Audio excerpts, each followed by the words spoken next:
On the air! Yay! Hey everyone. Hello! Look at that. Carlos is full of spirit down there. And Full of spirit.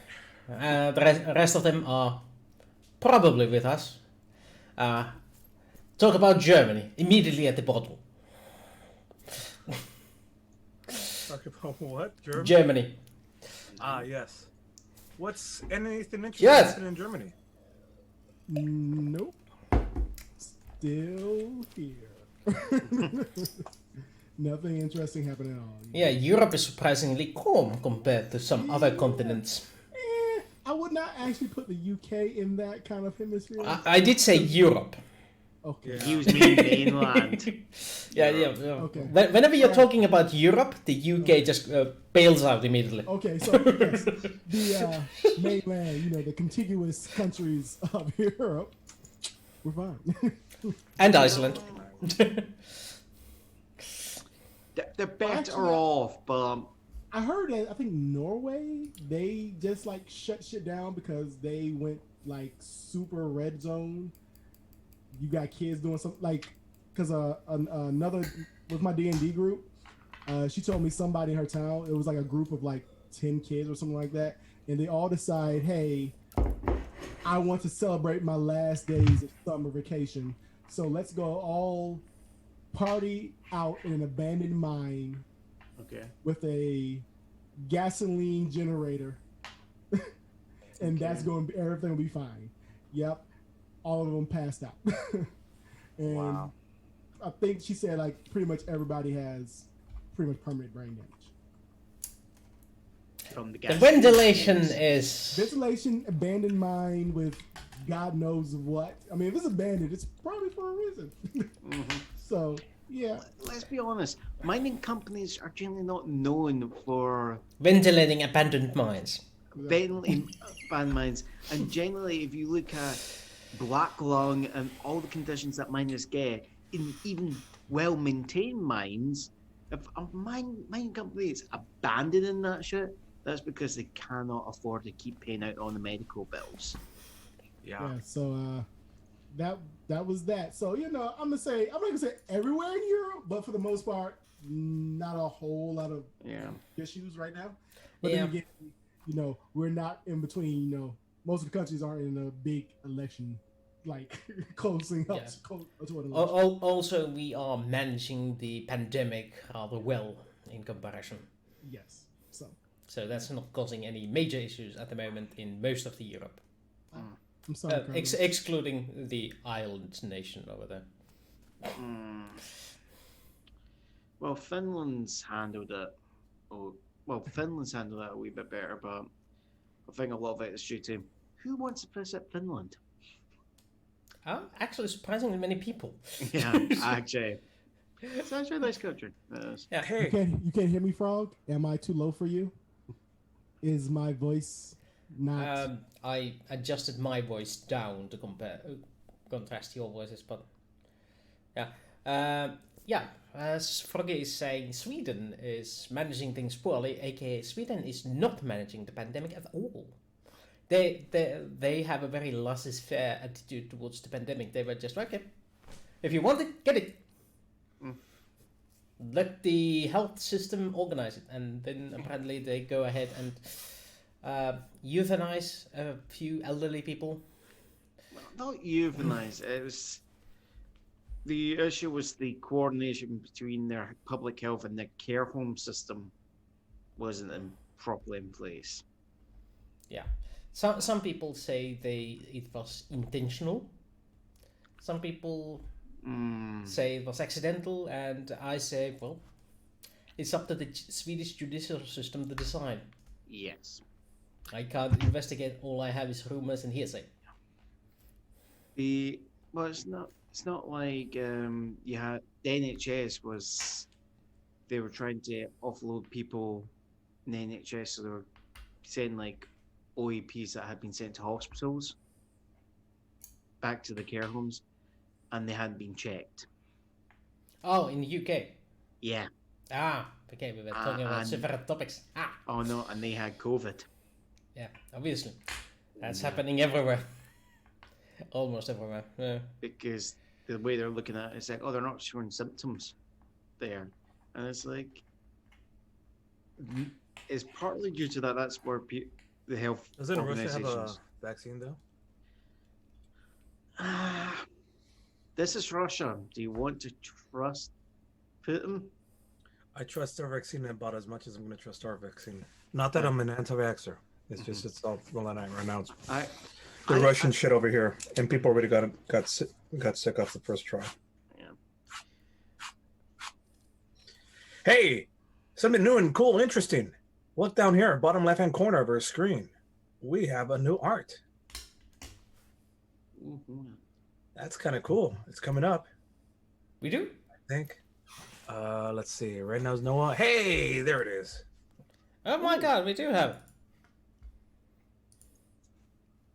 That's cool. I can dig it. I like the color scheme too with orange. I dig it.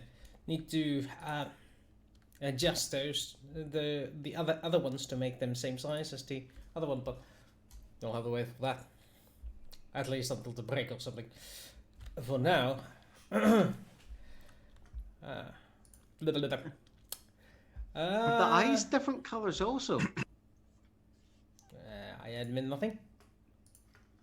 Oh, and just as an example, this is what we're dealing over here in Portland right now. Oh, sorry. It looks more like this. What's that old red sky at night? Shepherd's delight might not be true at the moment. That's not been photoshopped. That's the way our skies look right now. Is that the Beautiful. Golden Gate Bridge? Beautiful noon. That was noon. Yeah. Jeez. It looks almost as bright as at midnight. Yeah. It's fucked. Things will get better though. And there you see the new art. Bit too big.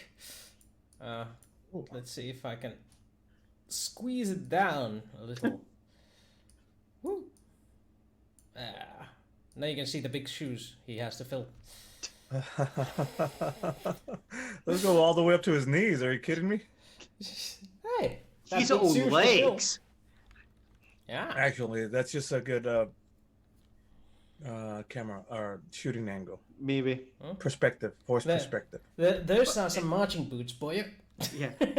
Is that like a kind of Kurt cut in the tunic? He's showing some flesh there. Well done. Gotta give them the goods. I was wondering that myself. The art is made by a Latvian artist going by the name of Akira. Oh, Akira. A talented one. She also made Nevin's art, which will no longer be ever seen anywhere again. Maybe. God darn you, Zimmy! Every single time. That's my job. Make you feel like, get you attached to a character, then take them away from you. Right. If you ever want to know when What are you, British television? Yeah. if you want to know when the Sim's going to is about to unleash a new character, wait till his character art for the previous character comes out. Yeah. So how many weeks do we have of Terrence now? About 15 minutes. It depends on if I die or not. Oh yeah, because you've been up to shenanigans. Yes. No, Terrence has done nothing. Slack, on the other hand, I mean, that guy's yeah, but we don't know about Slack. He's a wild card. Who knows what he'll do? You're coming through a wee bit muffled for them. You guys can hear me fine. That, I think, just hold it there. might have been the orientation of the mic. I don't know. I haven't actually done anything. It usually is up here somewhere. Oh, Now it's much better. Yeah. Wow. Maybe It we might got the thing faced the wrong way. it might be the orientation of the mic. I don't know. The Do you know how much? whatever it is right there sounds great. Just I over know. there. Just give it there. Give it there. Keep I'm it just gonna there. go there. You know what? I am not here to fulfill any of your needs. I'm here for my own selfish entertainment. Remember that. You are here for my entertainment and my entertainment alone. Group player, everybody. quote Group that. player. Yeah, What? yeah. Honestly, I'm Who's the already. iron team, guys? Who's the iron team? This is the second game this character's been here that I've already stolen from you. So you do the math. You do the math. How was the wife's birthday party? She had a good time. I'm assuming. Well, I feel like she's told me she went to bed at like 5 a.m. on Saturday, so I'm assuming she had fun. And then we did a barbecue on Sunday, which she enjoyed. So, yep, I grilled some food and did what I was supposed to do as the husband. You grilled some food for your grill for your girl. Yeah, well, I the grilled some food the answer for- to this, for party. Carlos, is he's been allowed to play with us this weekend. Yes. She was. For exactly 4 hours, and that's it. She's like, you're she did say, you're leaving me all alone. I'm like, I've canceled the last 2 weeks for you. It's like, you are not going to guilt trip me this time. Oh boy. Oh boy. Oh boy. Happy wife, happy life. This is true. Hence why I got this nice stream set up, because I keep her happy. This is why I'm so depressed.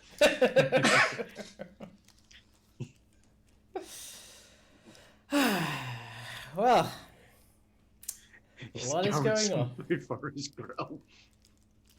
And I yes, misheard that blink.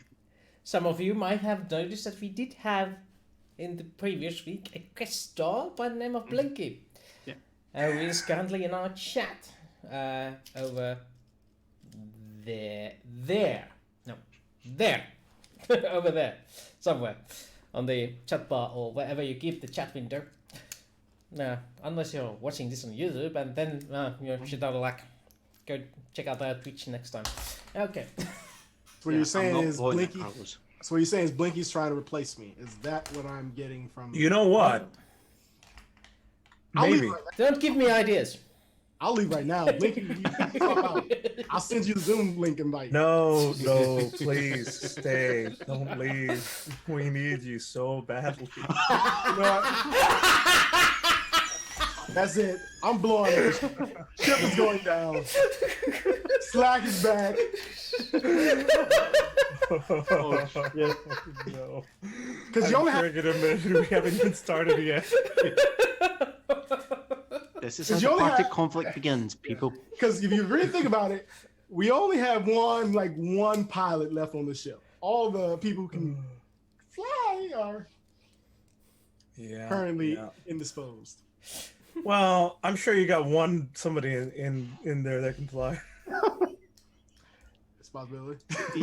He probably has an entire crew in his head. Oh man. my goodness, that Don't is judge. amazing. Don't judge me.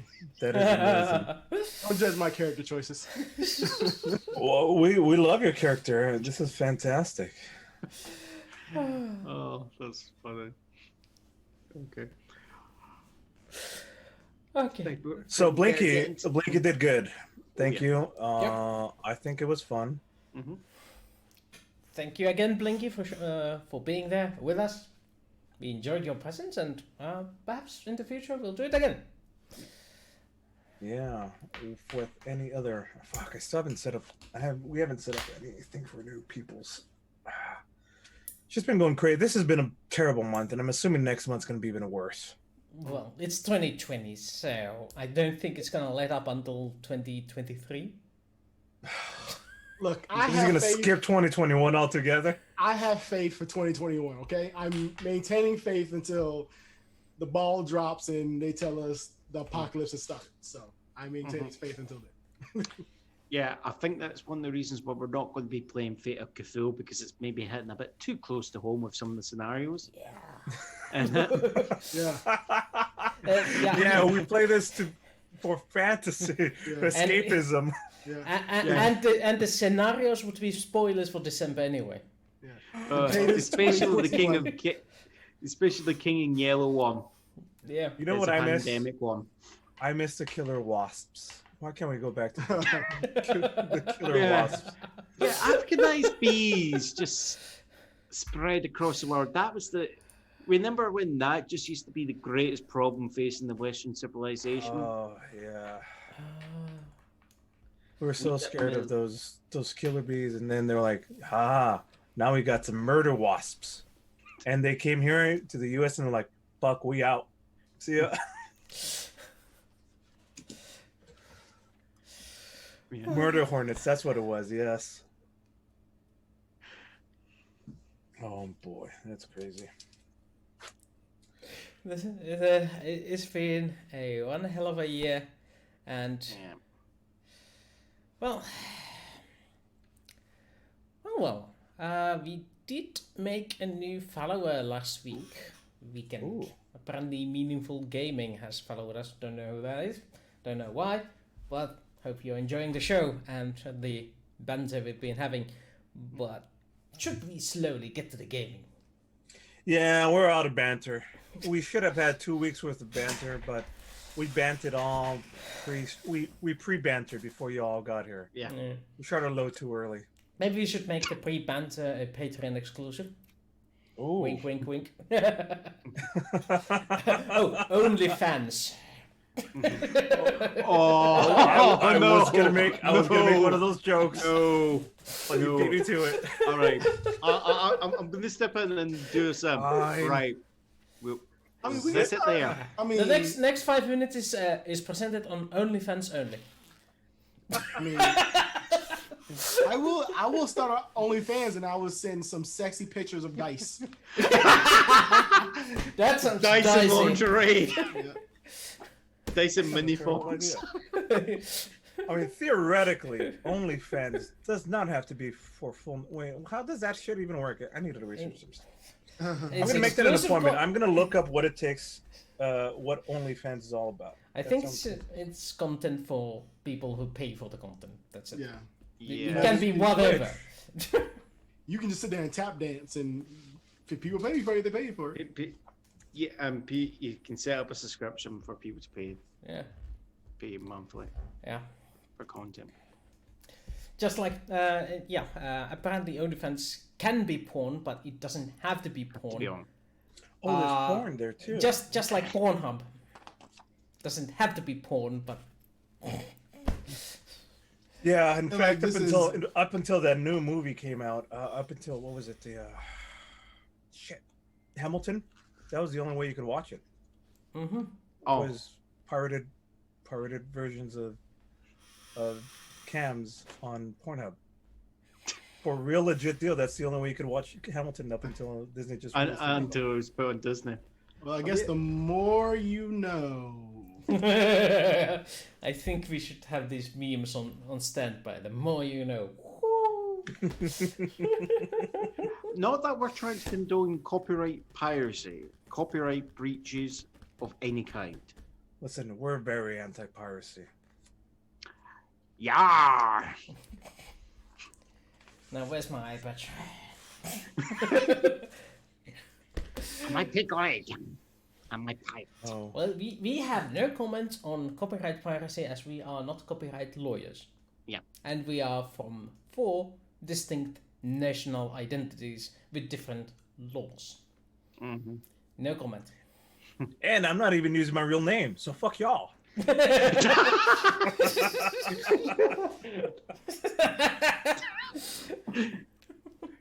You just hear that chap on the door one day.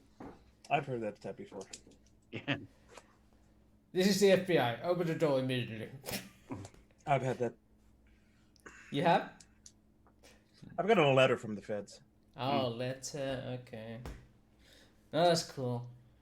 And a letter from the NSA. But it was a cease and desist letter, so it was all good. The cease and desist using your name? Whatever alleged illegal activity I was conducting at the time. Okay. He was printing out T-shirts with the words FBI, and then, but if you actually really looked, it was actually female body inspector, but the rest of the words was in very tiny writing that you couldn't see it. The FBI kind of took exception to that. The other one was NSA, nipple sensitivity analyzer. Oh boy. Last time on Babylon Project. Serious. We're just and too far. just two We've gone players too far now. just derailed the game. Right, seriously, let's get on to the game, guys. What was the last thing we did? Who can remember? a Yeah, month what ago? was the last thing we So, did? last episode, Mr. Landers Courthouse was escorted away by the Babylon 5 security officers Oh yes, of course. wearing night watch armbands. Yes. Meanwhile, Fucks. Malone and his wife were skulking off towards Vu's apartment. Mm-hmm. And Mr. Terence Howard was joining the Narn regiment en route to Babylon 5.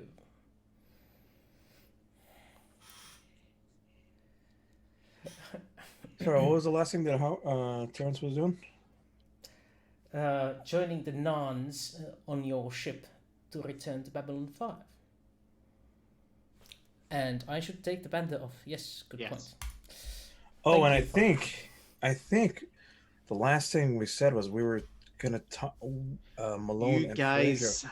I think, it ended with you guys, Malone and Frazier just meeting with Jakar. Yeah, I think that's how it ended. that's we're told. Hey, we need to go to Jakar. Ah, yes. Howard sent Jakar's address Mm-hmm. to See? Mr. Malone. Howard's trying to save you. Allegedly. Howard's trying to save you. Let's say about Howard the- is definitely trying to. Yeah. Terrence. Let's see about the other Howard- ones. Terrence Howard is trying to save you. Mm-hmm. Allegedly. I know what I said. Okay. So, we pick up the session with a simple role. Mr. Yeah. Malone, you are soon to be wondered by the security due to some security camera lookups. So you have to skulk your way to Jakar's quarters without being spotted. This would be either stealth or a streetwise check. I think I'm gonna go. Both with They're both the intellect. same. So let's go with stealth. Dun, dun, dun, dun, dun, dun, dun, dun, dun, dun, dun, dun, dun. 11. 11. All right, Frazier. Just stick with me. Go where I go. See those cameras over there? We're gonna move on when I say go. Now. And you skulk your way across Babylon 5 using the less used routes. Recalling from your times as Babylon 5 security officer, the usual spots where security would hide for skulkers and try to entrap them, avoiding those like the plague, and using the using your ability to hide in the masses with your human-like figure, and escorting your little Drasi companion, wife, to the alien ambassadorial sector, in which Jakar still resides. And as you approach the quarters, the doors open just as you are about to knock them, and in front of you stands Dawn, a hand moving onto a blade on his back. Peace. We come in peace. Noah Malone, here to see you. Who was in front of me is not Jakar. Here to see you. It is not a Jakar. Jakar. He knows me. Noah Malone and Frazier. Citizen Jakar, do you know these people? And as he turns to look behind in the quarters, Citizen Jakar does appear like, yes, I know them, Talon. What brings you over?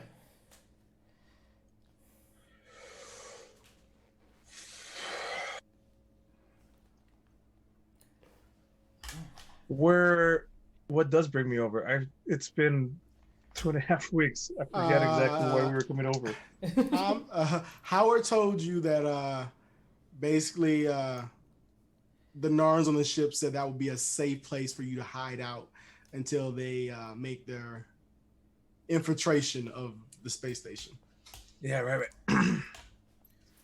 Jakar, I know we got off on wrong foot last time, but I've been trying to fix things up. I've got a lot of big Narn crew, and they're going to be headed over here to help with security because of, Yes, Navon's. You're Navon's employer, former employer. Yes. Listen, trying to help out and things got into trouble. Do you think you could hide us out until they get here? Yes, of course. Come on in, before the security spots you. Come on, Frazier. Talon? Of course, it is in Jakar. And the other Narn steps outside and the door closes behind him. So, Navon tells me you're wanted by security. Yeah, this new group, I don't like them. And who is this enchanting young lady? He turns to Frazier, smiling widely.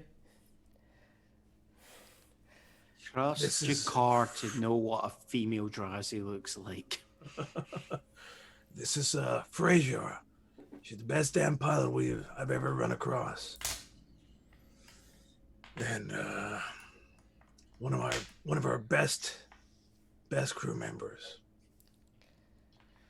Yeah, we got in a little bit of trouble with the security, and they're definitely after us, and I think some other of our crew member did as well. A Drazi female pilot. Never thought I'd see the day, but here it is. Pleasure to make your acquaintance, Miss Frazier. Mrs. Frazier, actually. Turned a bit red. Don't want to explain this situation at all. I'll just keep quiet. I will let my husband continue from here. Jakar's face lit. It's a long story. We don't have to get into it. Of course.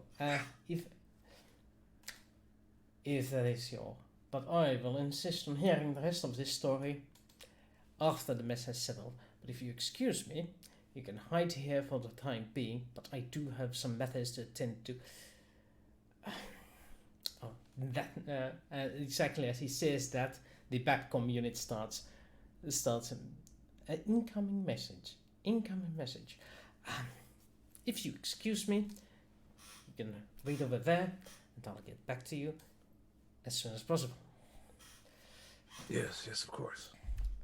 Meanwhile, on board a shuttle headed towards Babylon 5, Mr. Howard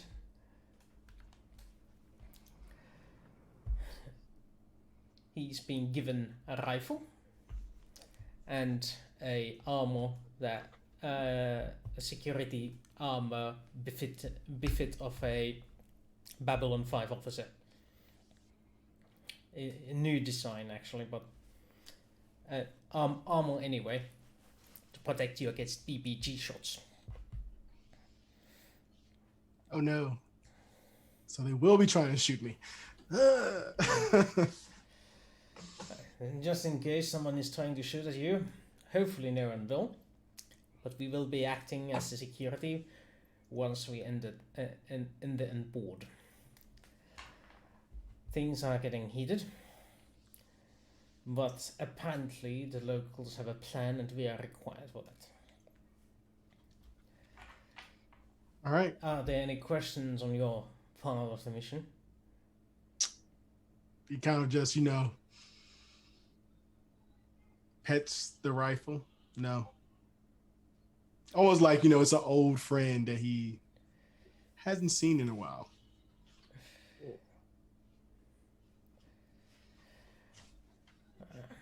Good. Essentially, move with the formation.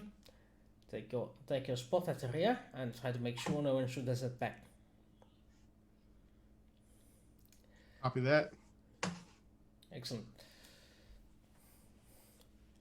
And you are ready. And then, dang, it's Mr. Landis Cortas. Yes? This is saying that you are a Centauri. The security officer behind the desk looks at you with his eyebrows curled.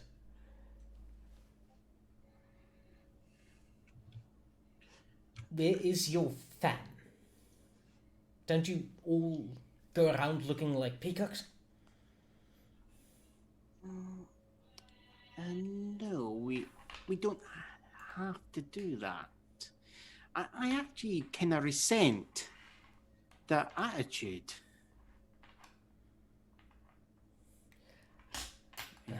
Just because you've come across, some of us with fans doesn't mean that the rest of us have to wear fans. It's like, just because I've come across quite a few of you with these black armbands, does it mean that all of you are walking around in jackboots? I would watch your tone, Mr. Cortas. You are being detained. On what grounds? On Earth jurisdiction. Last time I checked, Babylon 5 was neutral territory. Babylon 5 is Earthgov military outpost. Following the Earthgov laws, you have been caught planning treasonous activities. And you Actually, how can I be planning treason against Earthgov if I'm not a citizen? Well, of we'll let Earthgov? the judge decide that. Oh, is this the one that you've probably are beaten up or threatened that if he doesn't agree with your judgment, he gets spaced, I guess? Typical alien behavior. Typical close-minded human. Now, sign these papers, please. And what do these papers say? Oh, it's just your confession. Confessing what? That you are undermining the Earthgov with your activities. Actually, Earthgov's doing a very, very good job of it itself. I don't need to do anything. You're actually contributing to it. Please sign the papers. No.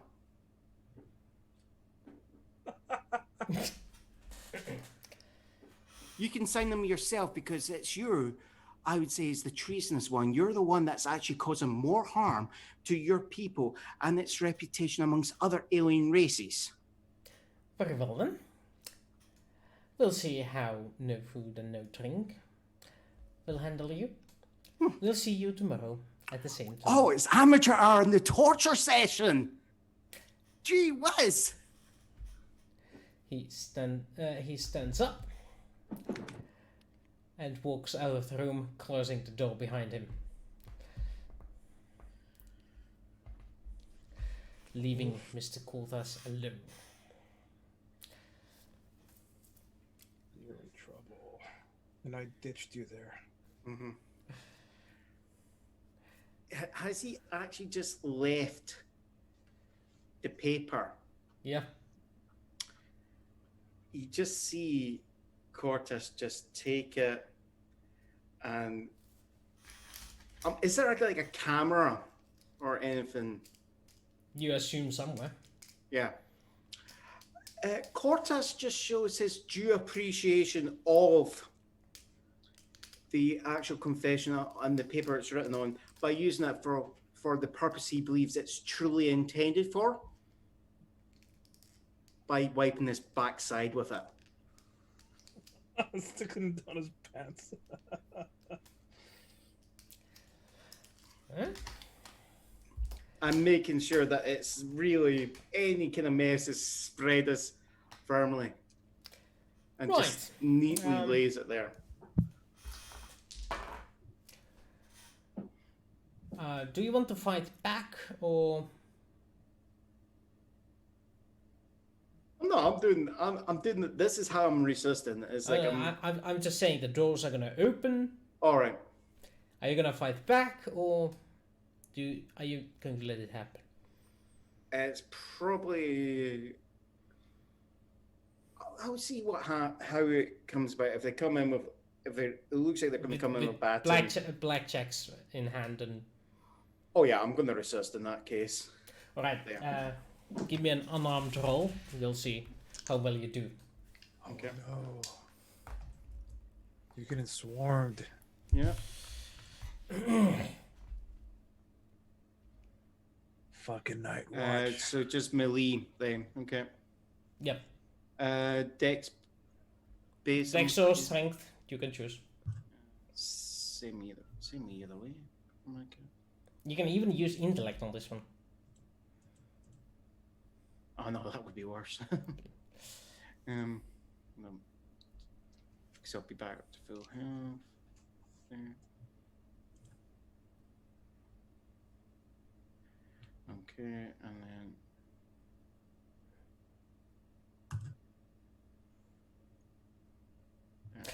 So, you struggle at first, but Yeah. there's the numerical and armament superiority quickly overpowers you, and they have you on the ground as they take turns and giving you the shaft on the backside. This way. And as they are doing that, after a few minutes, somebody appears at the door and says, "Hey guys, we gotta move. Leave the alien be for now." And they. you just see how much of a hiding have they given me? You can feel it definitely, and you're pretty sure a couple of your bones are gonna require medical attention. As best as Landis can, he's going to just stand up, and if he can actually just stare, if they're still like gonna look him, you're just going to see Landis just spit the blood out of his mouth. Not broken. We'll be back for you. Don't you worry. Next time. And It's they been a pleasure, gentlemen. walk out and close the doors behind, leaving you in the cell. So after the doors close, you just see Landis. He would just back up against the wall. And he just, oh, bloody idiot! I should have put that bloody paper in their faces.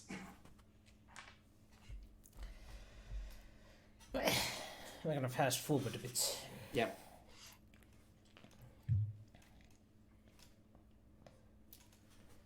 Malone's in hiding. Terrence is outside. Lance is captured. We're fucked. So, Aye. it is. Landis does not know how long it has been. The light has been the same. The pain has continued, but it's starting to go away a bit. There's no indication of time inside the cell. Nothing at all. Like somebody intentionally put you in a place where you can't feel anything but the slow hum of the station's background. There's nobody passing by the doors. They're just quiet and empty. Not even other. It feels like there aren't even other prisoners around. And then the doors open. Behind there is a bright light surrounding a shape of a man in a long coat and a fan on his head. And as he steps in, you recognize Ambassador Molari stepping in. You see Landis get up, draw himself to his full height, and then bang. Ambassador.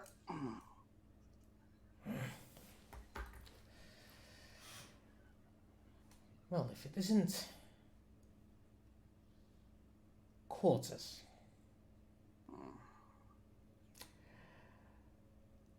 What have you gotten yourself into? I may have just looked at station night watch officers the wrong way. They don't seem to like us aliens. Yes. They don't even seem to understand their own language. They were trying to get me to write a confession stating that I was committing treason against their people. Good news is, I'm getting you out of this mess. The bad news is, you're getting yourself out of your mess. I'm listening, Ambassador.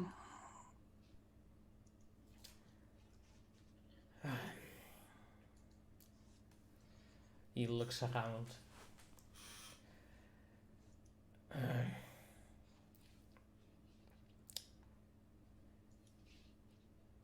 Veer tells me you're not taking too well on the fact that your cousin took over your throne. He beat me fair and square in the duel. And you're back to being a mercenary, yes. Don't you have any more pride than that? Any ambition? I want a leafless head on a stick, but he's protected.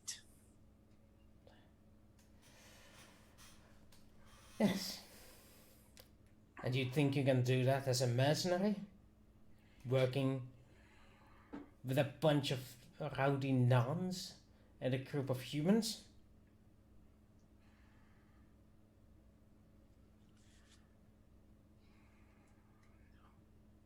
You need to climb the ladders of power to get to the position where you can threaten even the mightiest of emperors.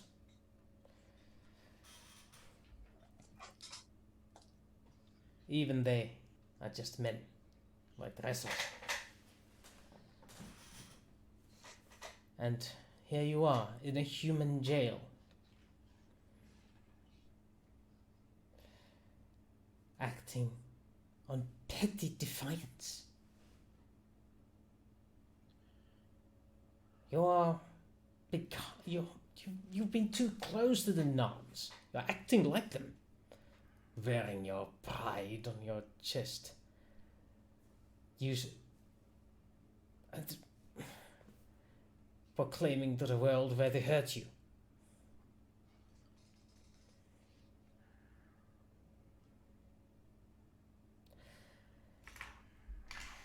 I failed my family. Mondo.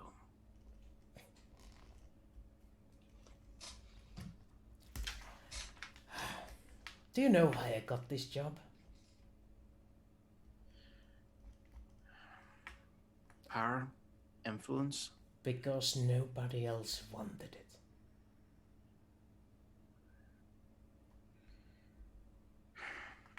It's not my proudest moment. But I was the only nobleman who wanted to be on the 5th of the Babylon stations when all the other ones. And look at what I made from it. I am the most influential Centauri ambassador in a generation. It is not where you end up, but what you do with the situation you have. You should not do this to yourself. Treat yourself better, with dignity, and the world will come to you.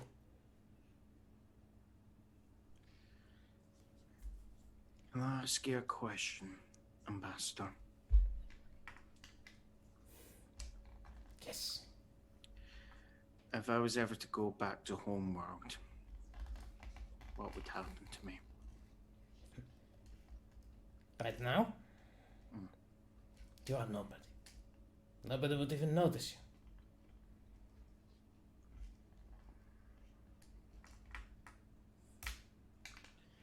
But I might be no one, but I then don't have the power I need to get justice for my family.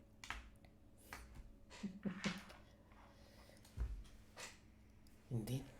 If you go home, you are no one. But out here, you are somebody. Out here, you do have people you can use to get power. Connections you can leverage. Now, don't languish in here and come with me. Yes. I have a mission for you as soon as you're recovered.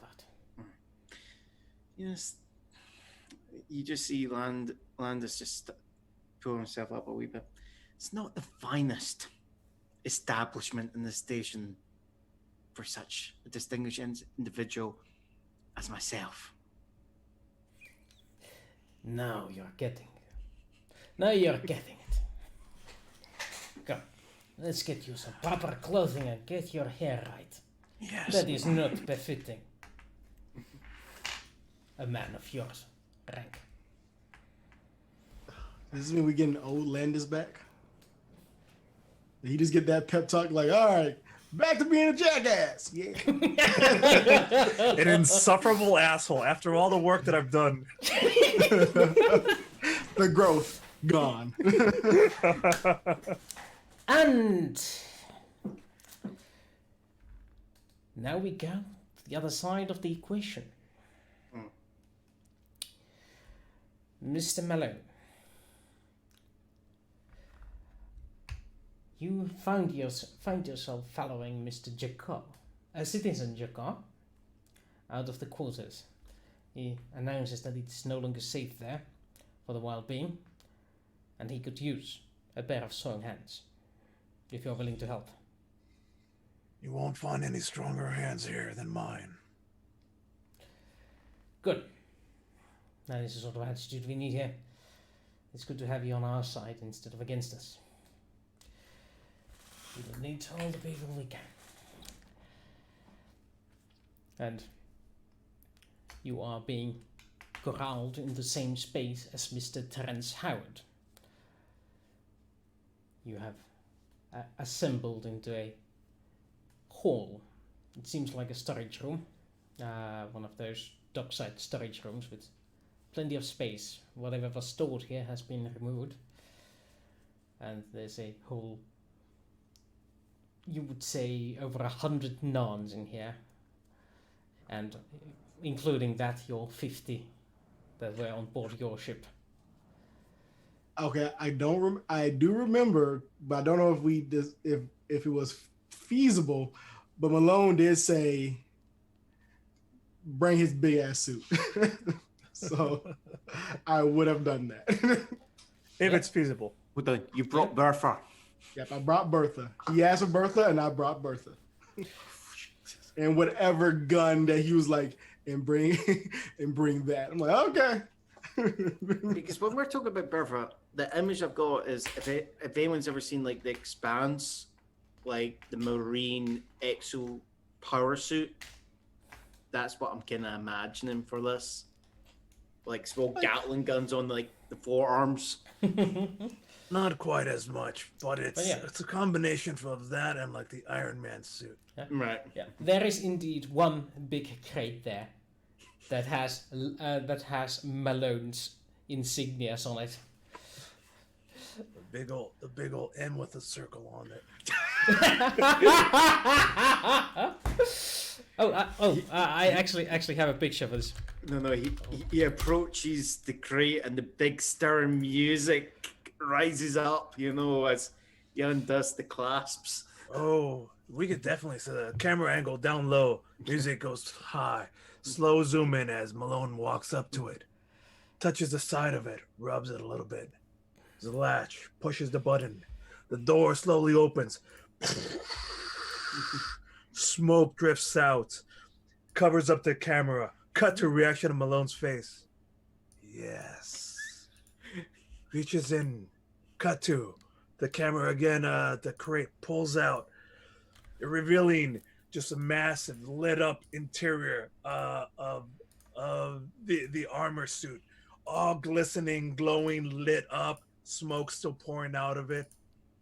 It exudes raw danger and power by its mere essence of being. There we go. Yeah, if you're wondering why the special effects for this season has been quite shockingly low, we spent all the effects budget on that scene. Mm. Also, the Malone's logo is on the screen for you to see. Oh, let me move that around. Hey, I like it. That is perfect. That's actually an ice cream logo from It's Magnum's. Magnum ice cream. It's a thing in Europe. Whatever, the ice cream. It's all the same. Not all the same. Well, one you would probably want to eat, the other one maybe not so much. One you want to eat once, but the other one you want to eat before going into an airplane. And then get out of your system after you land on the other continent. Let me interrupt. Pause here for a second then. Terrence, good man. But Bertha and the rest of the crew. Navon, crew members, we're about to liberate this station. You, as well as I, know the power of impotence against an unjust system. Those in power think that they have the might, that they, once they've reached where they can just step on us like bugs, like insects. Well, these insects sting, and we carry poison in our blood, and we're immune to their steps, and we will swarm this unjust night watch and take back what is ours, starting with Babylon 5. And we will not finish there, for the next step is Narn, and then the next step is the galaxy and the universe. I see before me nothing but warriors. Warriors that have been pushed and prodded and corralled into this corner with their backs against a wall with nothing left to lose. That is what makes you dangerous. And we will show our power against this Night Watch fascist fucks. Who's with me? Raise up your weapons. Roll me leadership with an advantage. I feel like Howard was with you, with shit like Station, Narn. Then when you went to Galaxy, he was like, huh? I so much want to say, did okay, all right. Paul Atreides.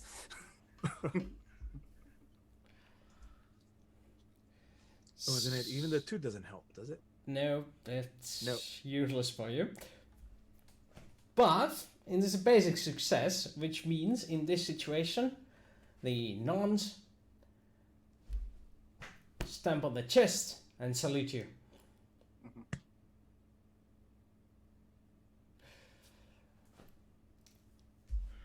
They are. What would you have us do? We wait for the station to give us a signal, and then we move forward. Meanwhile, get into these positions, and he starts giving you instructions. And you two plus Fraser end up with a contingent of a few nuns to secure a key location. But since you are wearing that massive suit of armor, they recommend that you are not visible until signals.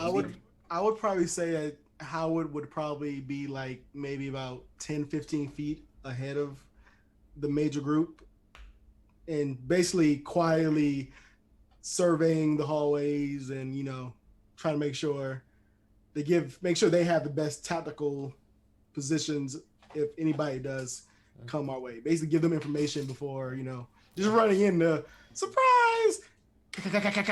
Even with Big Bird.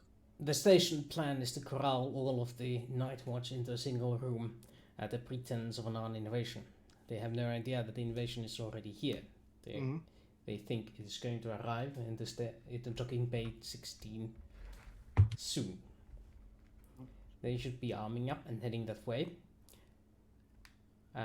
As far as I know, just about every night watch personnel. But as we cannot be completely sure all of them will make it, we need a few stragglers to secure a key location so they cannot fight back should they do so. Yeah. So I will send you to make sure that they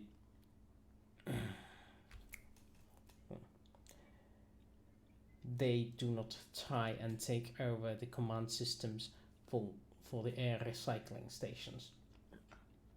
Okay. Cause my only issue is I feel like Malone is very loud. Kind of like, you just hear that. I will not be able to do stealth at this point.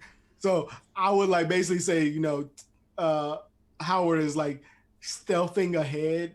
So that way if I'm like, oh, there goes 2 people, tell Loud Man to stop moving until we can, What you could do is get some of that construction tape and tape it around him and make him appear as a we're gonna like put super industrial bot. like super, memory foam around your feet, so that way it just absorbs all the sound. Walking out. I feel like the best thing to do would not wear the Big Bertha into this battle, but I want to wear Big Bertha into this battle. It's fine. I just want to make sure that I'm there to kind of counteract the noises. Here's what our plan's gonna be. Once we make it to the command center, we're going to flush out whoever's there, set up a perimeter around it.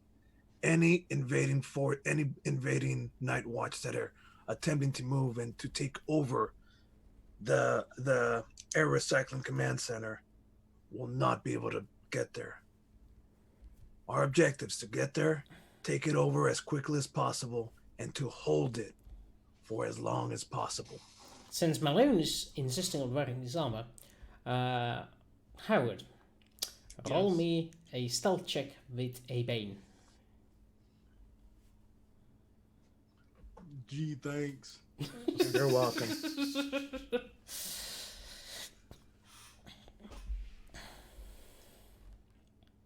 Oh no. Okay, I forgot to add the bane. The bane. Okay, hold on. The bane of your D6. existence. That's a 4, which is Still 8, good. 9.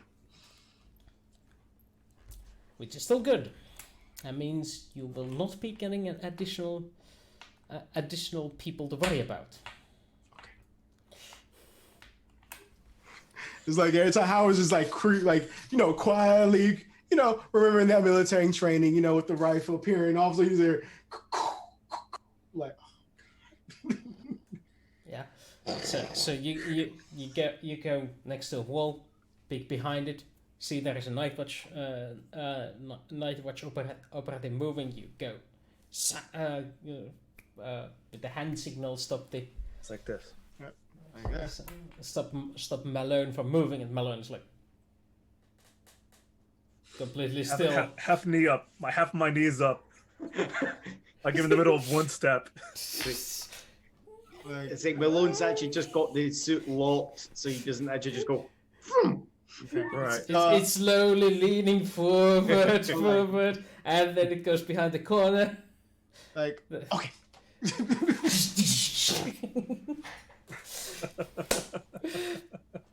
But yes, your forward scouting reveals that there is 2 Night Watch personnel in the in the system control center, guarding it, making sure it's operating. And as you are setting into position, you get a communique from Jakar. Now. Okay. Oh, with that signal. Yeah, I just go in and I feel like we're just going and go pop pop. Let's try this. Let me rush in, break the doors open, burst in and draw all of the fire. Okay. Okay. As soon as he says go, We and went Howard from- does a thing. We went 1 to 20. It's fine. So, roll me persuasion to intimidate them. You gain advantage for having a battle suit on you. And I'm gonna use my strength for that, if you don't mind. Yep, go ahead. Persuasion. Here we go.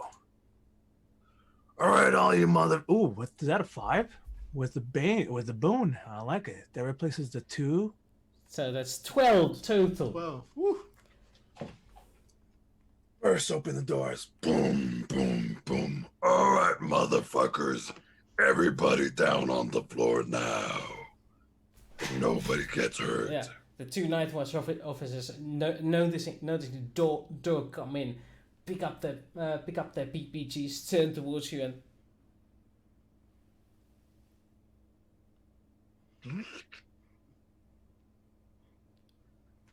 And then Terrence, surrender. Frazier, They surrender Secure the their area. weapons. Secure their weapons. Okay. Do these guys have any like restraints or handcuffs or anything on them? Yeah, they do have their security gear on them. Yeah, so I basically handcuff them like to each other to a random pole.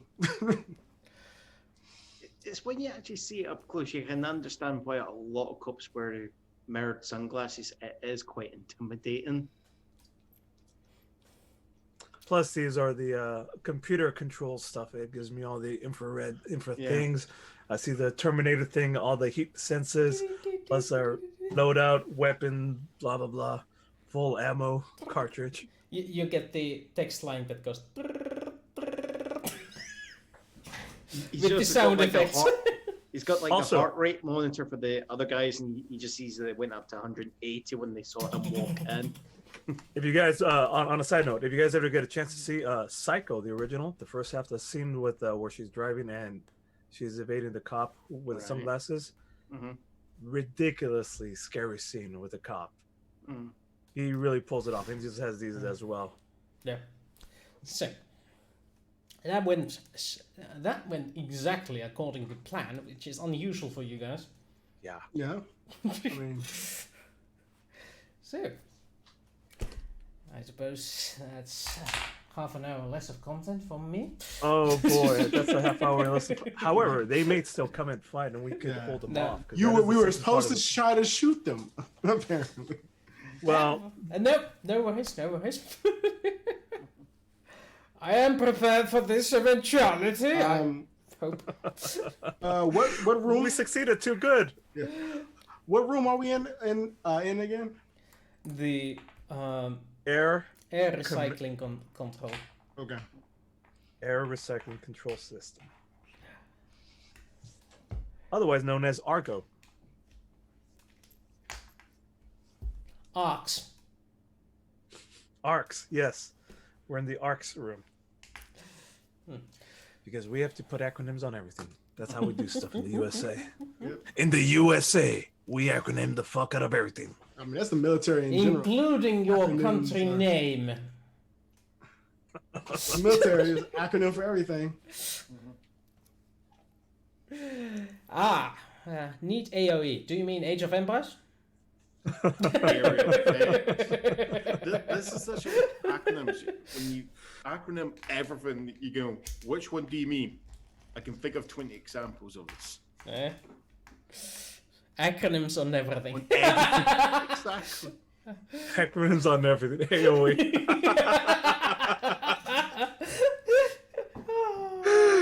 That's a good one.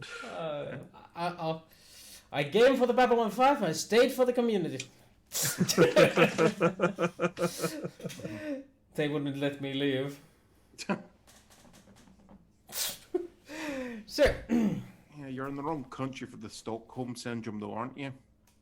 well, to be honest, some people call it the Helsinki syndrome, so... Don't remember what movie that was that used the Helsinki syndrome. Probably some James Bond or something. But yeah. Either way... Die Hard. Yeah, Die Hard used Helsinki syndrome when it's actually Stockholm syndrome. I don't know why, but... Maybe the writer was afraid it was copyrighted. No, I'm sure it was probably because it was filmed in the early 90s. Yeah, you would mix up Sweden and Finland often. And it's an 80s film, I think. That's another thing. It could To also show the just reporter show- was a moron. Good. That's also a good valid point. Yes. Point taken. No! They used it on Babylon 5 too, didn't they? When they're on the 4th season. So, let's not do that. So, All right. back into the game. Well, at least for Americans, that is actually still in the right part of the world. It's not like it's on the other side of the globe that we're picking. So, One quick thing. Yeah. Navon, this is Malone. We've taken control of Arco. Arcs. We'll be holding it down. This part secured. Over. Copy that. So, as things go exactly as planned, the Night Watch has no idea what is going on, and they fall straight into the commander's trap. You hold your position in annoying silence. You get no further action than guarding these two loudmouths who dare say nothing, since the big guy with the big armor and the big weapons is right nearby. And messing with that guy might be just suicidal, since they don't know who's in there. Maybe it's a non, maybe it's some other alien that wants to kill all humans. Who knows? So, next scenario happens. You find yourselves in front of Captain Sheridan and Chief Garibaldi. Your armor is no longer present, I assume, since this is a more formal occasion. Yeah. Glasses off, armor off.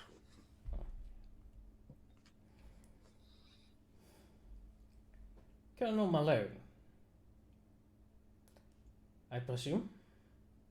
Affirmative. Captain Sheridan, a pleasure. Nice to finally meet you. Mr. Garibaldi tells me good things about you. That's good. He only mentions the good things, sir.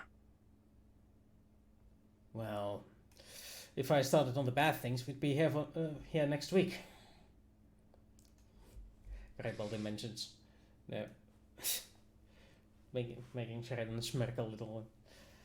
Thank you for your help on taking the station. It appears we have a shortage on security aside of the non. Would you be interested in employment? Yes, sir. I'd like to help in whatever way I can. Try to make amends for some past mistakes. If it's for Earth Force and it's for Babylon 5, especially if it's for Garibaldi. Yes, sir. You can count on me. But honey, don't we have a ship to run? Shh. Sorry. Frasier. She's right. We do have a ship. I can help with whatever forms of security I can do here. And whatever, anything else you need. We have a pretty well stocked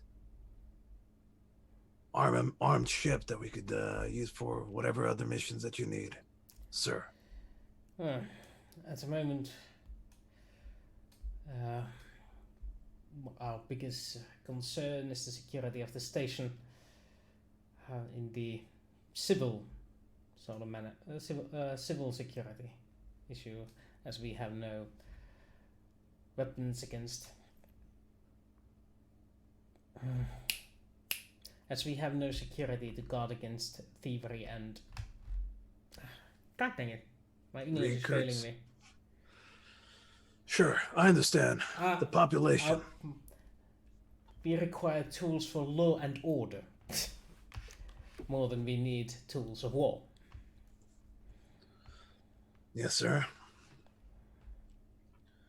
Well, I have a really well-trained group of Norns that can help with that, as you've seen. For the time being, as long as we get to kick butt of these Night Watch, we'll be happy to help out for a little while longer. Isn't that right, Frasier? Huh? It is the man of the house who makes the decisions? This is the biggest house we got, too. Go along, Frasier. Frasier looks at Garibaldi, Garibaldi looks at Frasier, and they both roll their eyes and yeah, you didn't get it. No, he didn't. Terrence there with us, too? What?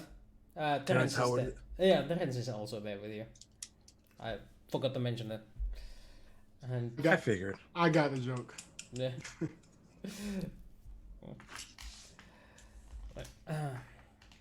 Oh, I do suppose some sort of report is in order, Sheridan mentions. There's not much I can offer, but you're welcome to stay on the station whenever you need it. We'll arrange for you some basic accommodations. Yes, of course. We'll report to Garibaldi. Garibaldi will do what we can. We'll make some arrangements. Sir, if you don't mind me asking.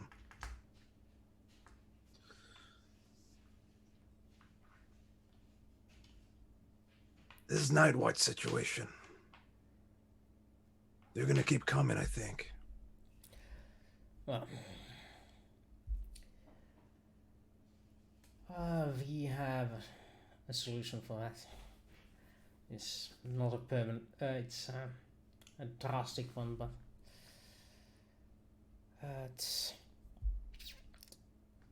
we decided to declare independence from Earthgov as a. Well, I'm telling you a bit beforehand.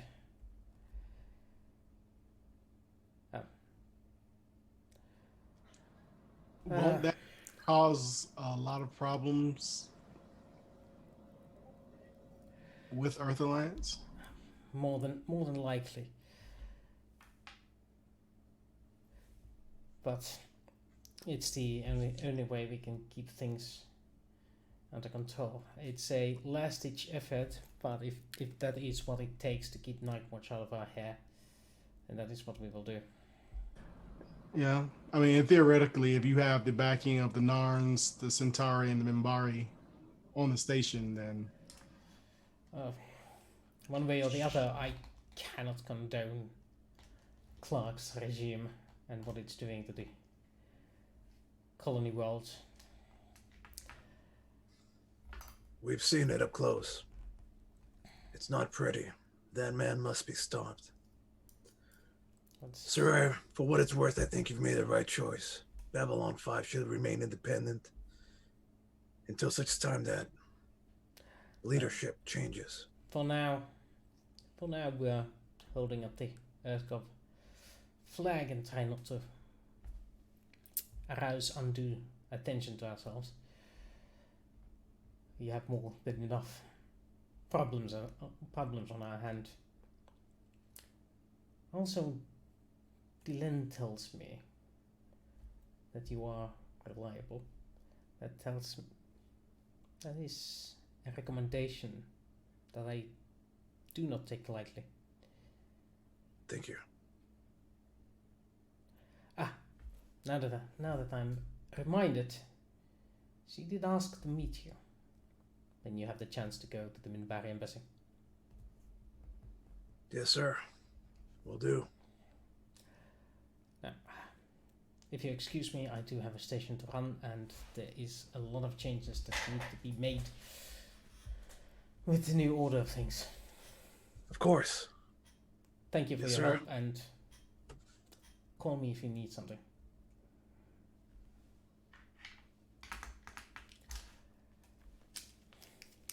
Will do. Thank you for this opportunity. We will not let you down.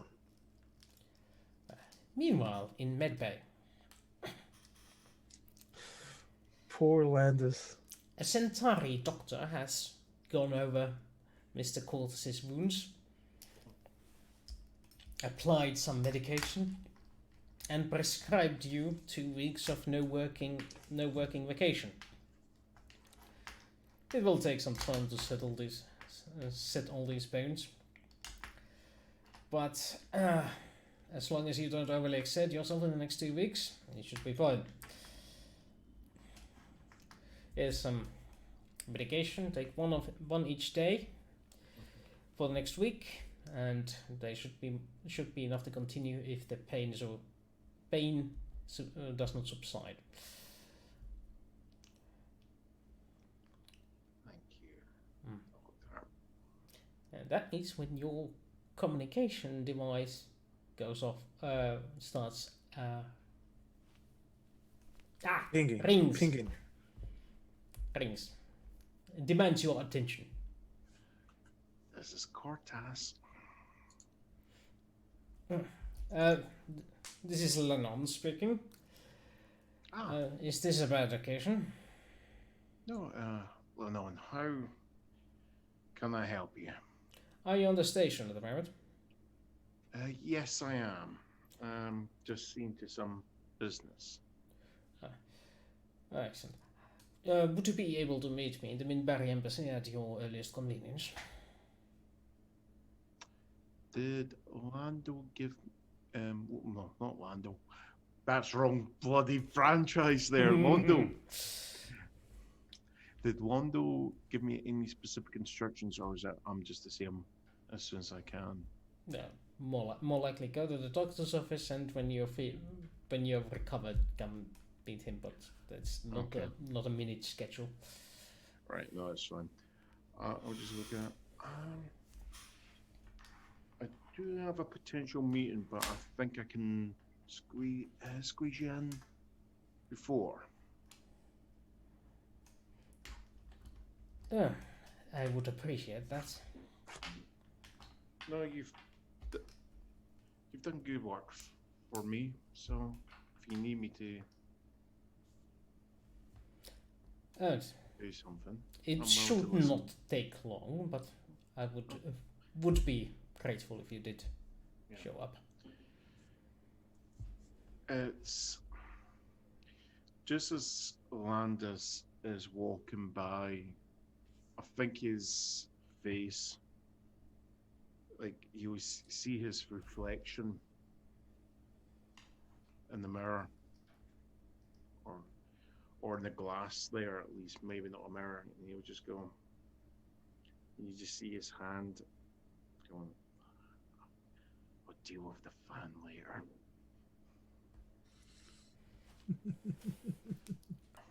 And So, you head for the Minbari embassy. yes. As you make it to the waiting room of the Minbari embassy, you meet familiar faces there. There is Mr. Malone, Mr. Howard, and Fraser, and Dujan, Miana, even Fear, Molari, Okay. all sitting in. And Vanur. They are Just see. all have arrived in this room, and Landis will just walk in, like as if he's going to try and make it as if nothing's happened. You know, he might have a massive black eye. He's just going to go, everyone's here. Captain. Good to see you again. yes. Why are we gathered here? Fear asks. It's all confusion.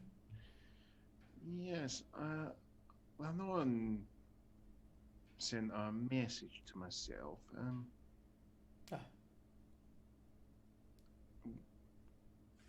I'm happy. I'm willing to listen to what is the situation. I do not. Lanon told me you summoned us here. Well, he asked me to come, so I think he's need to tell us something. That is when the door opens and Mr. Lanier bows from behind the door. Mr. Lanier, how can we help you? If you would all please step in. The ritual has been prepared for you. Ritual. What ritual? The ritual of transference. Sure. What does that mean? As I start, I'm very walking. confused. Mr. Lanon did not tell you what this is? He's asked us here, but I think he might have been a bit more, kept it to the chest, the purposes of the visit. This is the traditional ritual of transference. Is when one member of the Minbari caste is transcends to another caste. You can do that. Yes, it is. It is not common, but it is done. I never knew. I'll be honest. Lanon has decided to take up the robes of the religious caste. Okay. really? He has requested you as friends to join in the ritual. All right. Yeah, of course. Terence is probably there by accident, but Yeah. Like, oh, okay. Like who is this guy? you probably met him on the ship twice. Very quiet. I just got this image Slacks in the background. He's just shouting out, "It's just a token and Barry." Oh no! I just got this image. That is what Slack will come out with, you know. I might be wrong.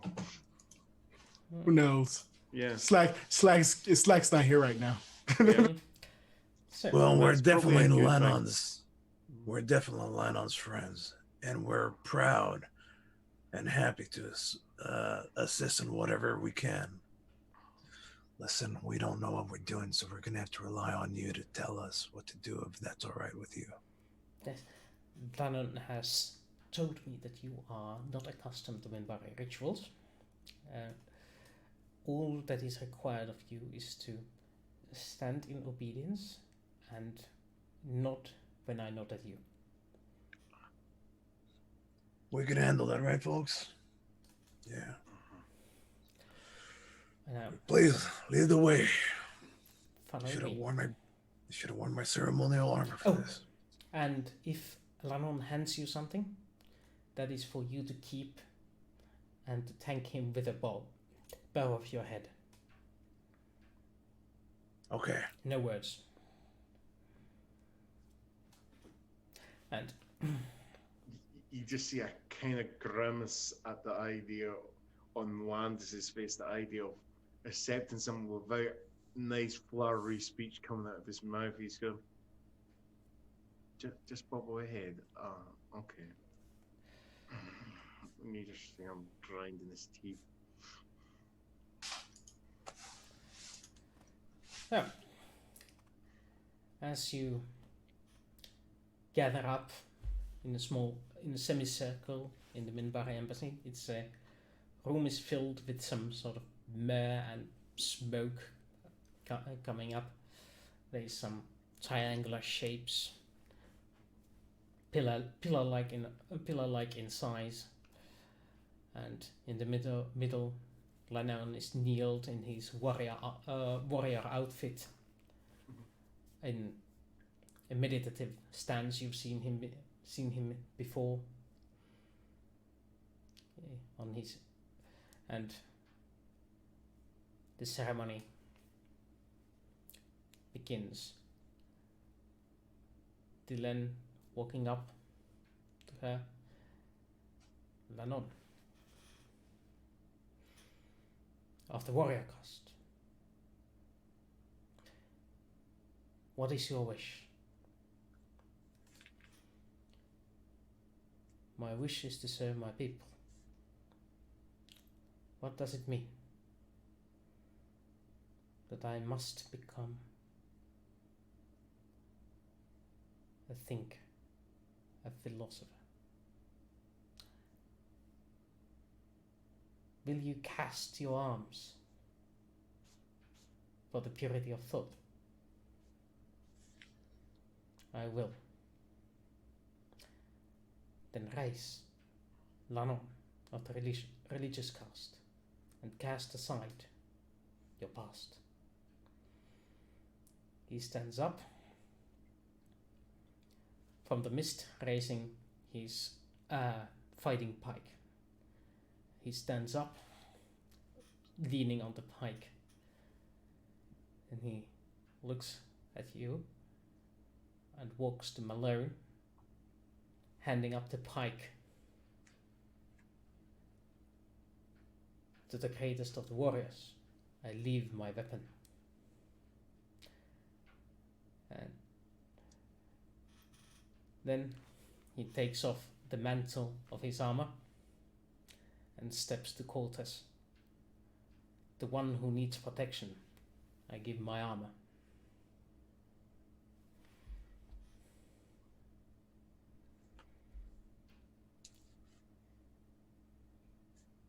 And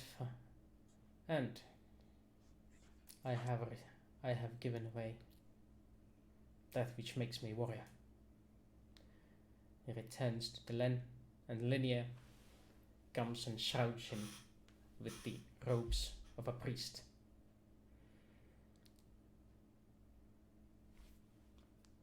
And then the lights go off.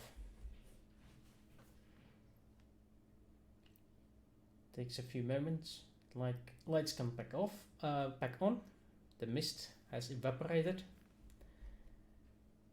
and Lennon stands without Delen or Linear next to you.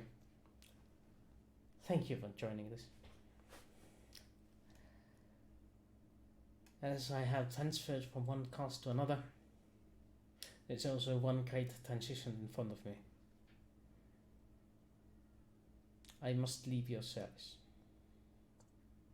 for my calling requires me on Minbar.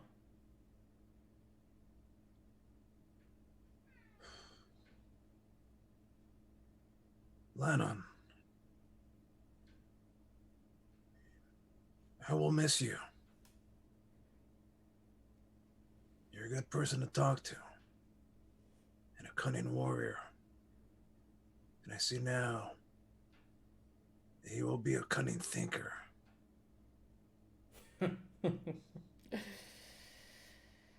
I will tell you a secret, Malone. I am given a captaincy. Oh. There are a few religious ships on Minbar that require a warrior on them. I am the lead of my own. They That's say great. that my experience with the Aidens is of benefit.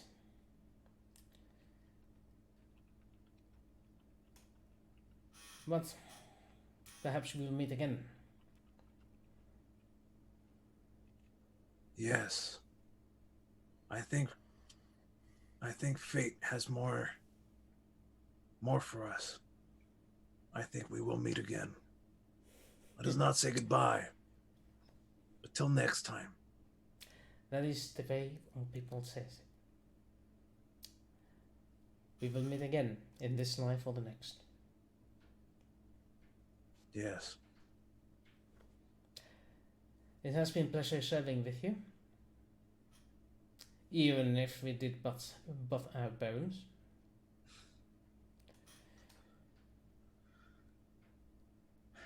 Or was it heads? Yes. Your language is weird.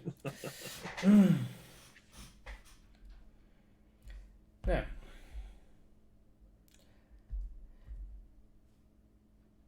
Feel free to write me. Same. I hope you will write in Minbar because your English is atrocious. At least in that language I might understand it. I'm more of a send long voicemail type guy myself. Try not to lose any fights when I'm not near you. I would hate for someone else to defeat you. Would be a stain on my reputation. Yeah, well, with you gone, there's nobody else on the ship that'll be able to beat me up, so.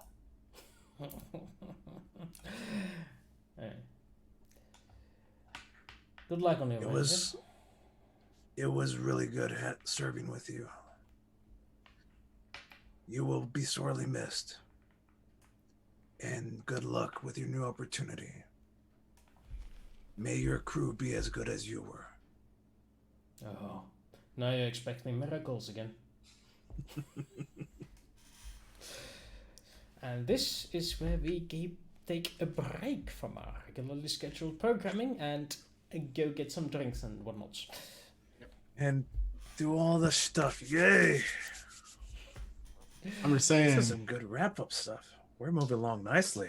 I'm just saying, Howard thinks he can take you. Right. Oh, you could try. You bloody gave him a pneumatic arm. Is there? All right. See the lightning stroke. I'm just See you guys at 15-2. Yeah, just Holy sneaking shit, I above got a our- pike. This is fucking awesome.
Welcome back, ladies and gentlemen. It's been a few weeks since we last saw each other. Allegedly. Game time passing. Game time is passing. It's been a couple of weeks. And the Manticore has been rendered for Mr. Cotto for some personal business, and he insisted on his own crew. And since Malone did offer to provide protection for the station and dragged Mr. Howard with him, that's where they are. However, since Frasier will not allow anyone else to fly the ship, Vera just simply had to give in for Frasier to be on board when they do this. So the non-essential crew is going with it, but you guys are staying behind, and Mr. Londo has decided that Mr. Cortez, in order to reclaim his station, should benefit from a few lessons about diplomacy and etiquette that apparently his father has been neglecting him on. I know. Well, let's be honest. Dad's dead at the moment, so... Exactly. Yeah. So somebody has to take the reins, and he's already adopted some of your crew members to begin with.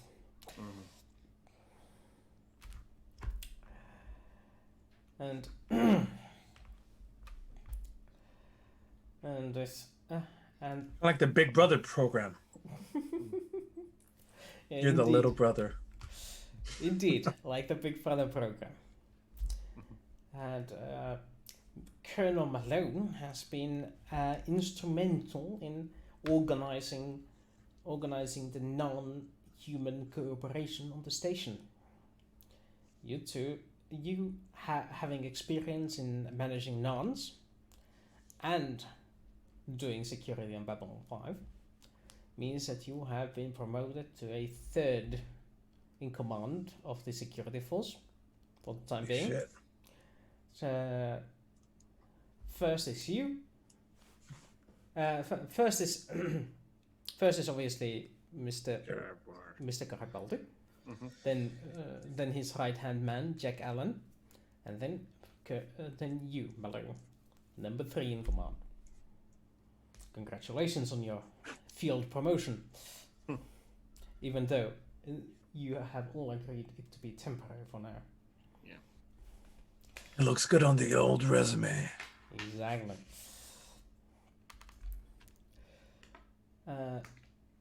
And Mr. Howard acting as your right-hand man. With his right hand. What's left of it? Left hand. It's the left hand's missing. The right hand is. Yeah, Well, that's why he's the right-hand man and not the left-hand Yes. man.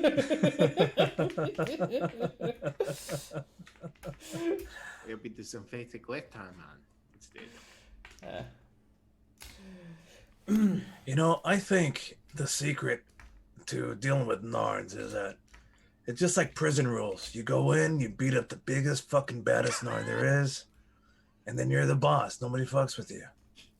As long as you exude strength and will at all times, and be ready to drop the opponent you're arguing with at any time, you command respect. Exactly. So, which aspect of the job are you focusing on, Mr. Malone? Ooh. Are you focusing on being a leader or an organizer? Or some other focus? Teaching them marksmanship? No, I'm thinking leadership is the way to go. I'm not the best shot anyways. Okay. But what I can do is I could use my voice to tell people what to do. And Narns are easy to tell what to do. No, the secondary problem is whether they are following those orders. It's easy to tell them. The second part is the problem usually. Mr. Howard. Yes. Which aspect of the security job are you focusing on? It would definitely probably be tactics and how to apprehend people So close quarter tactics. Yeah, close quarter tactics. Don't kill the man. Not everybody deserves to die, but if you just kind of grab him like this, that's all you need. Okay.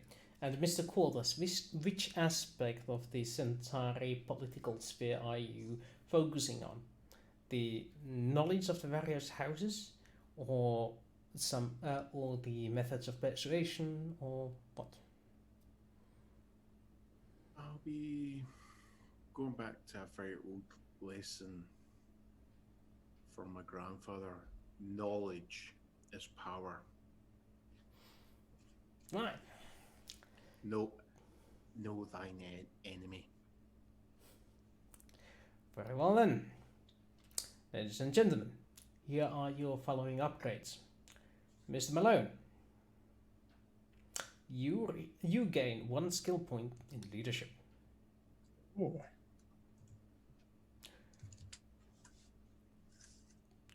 Mr. Howard, you gain 1 point in melee unarmed.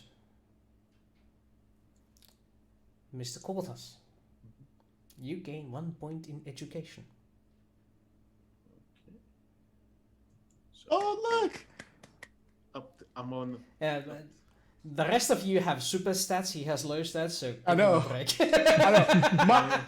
My education is very high, so it's okay. That's why I'm happy for it. That is why I'm happy for Lynn. There's a reason why I pursued a career in the military.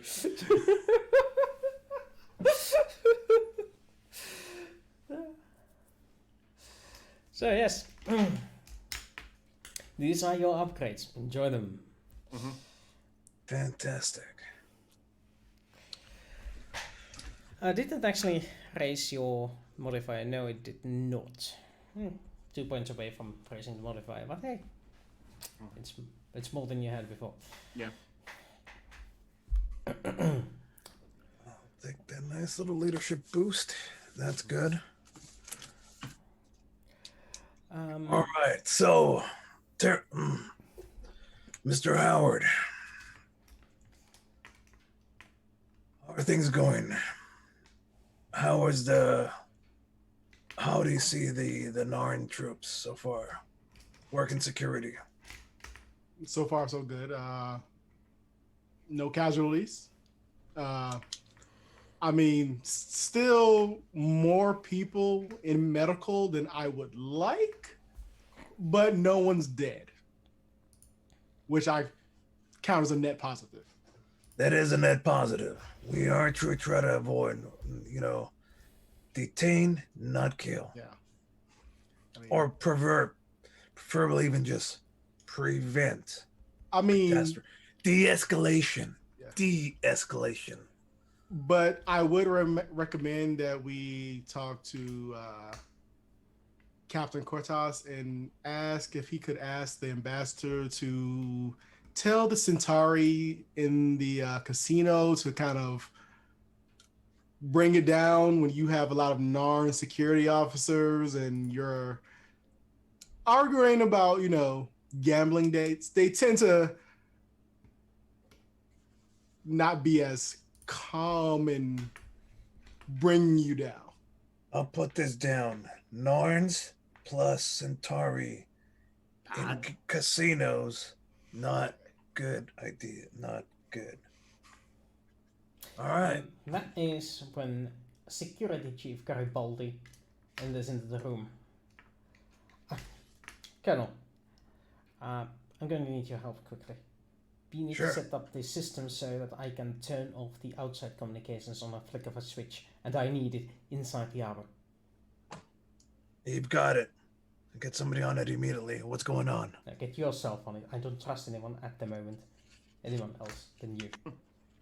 And Zach. But Zach is no good with computer systems. But whoever you can trust, have them on it, and have them on it quickly. All right. Terrence is my man. Wait, just off the top of my head. Terrence is my man for electronic stuff, isn't it? I mean, If not, it's Miana, and I trust her. yes. Miana is on the Manticore. Yeah. That's what I was gonna. I will say that you have seen Terrence do things with electronics. He seems a little weird when he handles them, but you've seen him work on it. Shit.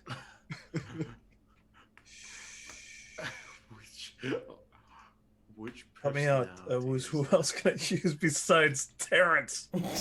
Hey, I'm just saying. you do trust Terrence, don't you? This is true. Hold on. Let me. Hold on. Yeah, because it is like electronics computers. Yep. Yeah. Yes, Terrence can handle it.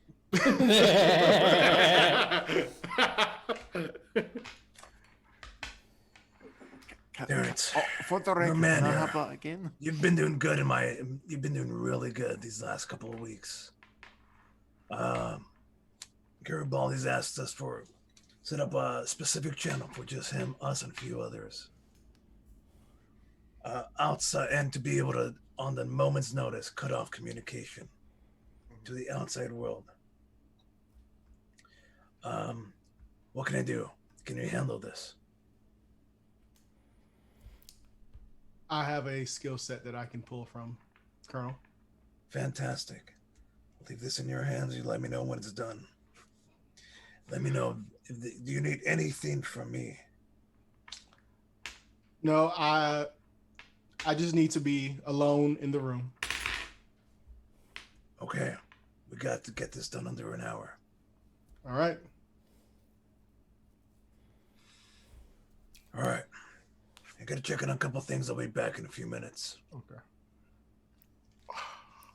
Mr. Howard, I presume? I'm sorry, I mean Mr. Slack, I presume? No. That would be Dr. Townsend.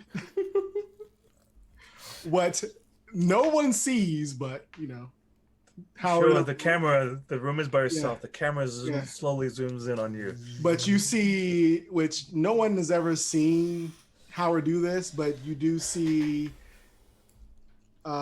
his arms cross, his posture kind of like gets kind of, his hips kind of, lean to the side a bit. You see him take out a cigarette and then, lights it and then again.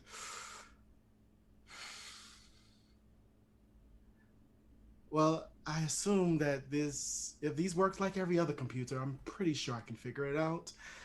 But dear, one of you two, I forget which one, you do owe me brain schematics on somebody with nanites in their brain.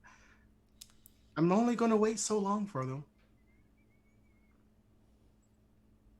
And okay, Dr. Townsend will get to work on what was requested of her. Roll me some computers. So we got an hour. They don't have any is this just typing information on the computer, no tools or anything? About 10 minutes. The check is 1 day 6 minutes on normal time scale. Yes. Okay.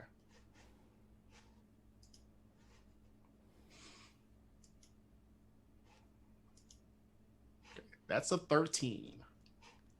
Yeah. So, the doctor blatantly looks down on the whole computer system, and it's too simple. Yeah. Password is only 12 digits long. Come on. I had harder things like this in grade school, but then again, I was a prodigy, so that's something. Yes. You have the computer code required. All you need to do, you just route it to an old communication system. You press that button and it cuts off all the outside communications until you press it again. Simple as that. Yeah, but she finishes a cigarette. She stamps it out on the ground and says, "And remember, dear, nanites, brains. I mean, you can just bring me the colonel, and I'll open up his head myself, or you can just give me the records. Either or, they work for me." And then you see Howard enter the body. Is like, I don't know what to do with that information. Okay. This is so good. I love this character. Right. Meanwhile, in the Centauri embassy. Yeah, just quick question out of character. Is it truly party conflict when the conflict is all in one person? I mean, Well, it's a party of one. exactly. There's a conflict with him. Like, Have you never seen Me, Myself, and Irene? That's what. Because that's how we get there. That's how we get there. That's pretty much what's happening in the head right there. I've never actually watched it. Thinking It's about a great film. It's truly magnificent. I It's think probably I've it's seen, probably what's his name at his best. Jim one of his Carrey. best Jim films Carrey. ever. Yeah. Yeah, Jim Carrey at his top form. I actually think for me, I miss it's- Jim Carrey. His paintings now are pretty damn good. I miss his slapstick. He was just. For me, I would rate Truman Show. Is my favorite of his films. Which one? Clever. Truman Show. Yes, yes. But that was his attempt to be A serious actor. serious while still maintaining a little bit of fun comedy. Yeah, that's what I like about it. That's a It's good combination, a half and yeah, half. it was a very good combination. But Anyway, um, Centauri Embassy. Leslie Nielsen, a serious comedian. Yes. That is an excellent comedic style. He's absolutely serious in his roles and yet managing to pull off a comedian. That's... That takes such great skill to be the straight man, play the straight man, but just be ridiculously funny is just great. Managing to be the straight man while being over the top. It also requires good writing, though. Yes, Yes. it absolutely requires good The writing. yes. 80s, early 90s comedy fighting. In the mid 90s, it started to go. Yeah, It's because we went on with shock and quick jokes. You know, how did they say it? Scary movie changed everything. Yeah, that's the one that made everything worse. But yes, let's get back to the business at hand. Meanwhile, at the Centauri Embassy, you are going through the comedy classics of the Centauri Republic, because that is the mandatory reading if you are to hold a conversation in the Republic, in the finer circles. And as the discussion draws to a close, mainly because Mr. Mollari has an incoming call from the outside, when suddenly the discussion goes hot. Not because Londo stops his sentence in the middle, but because the image vanishes, and instead appears a screen that says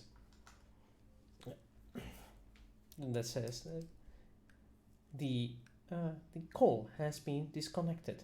Please try again later. And just then you notice that there is outside the window there is a jump portal that has opened, and you can see a shadow of an Earth military vessel against the blue before it vanishes.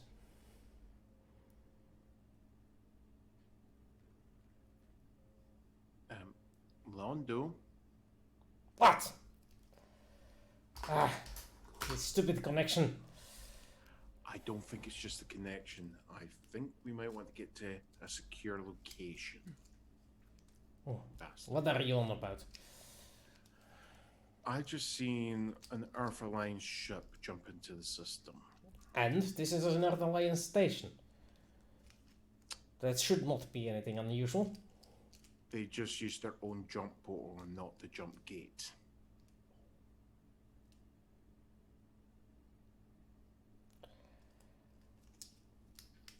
So that doesn't suggest friendly to me.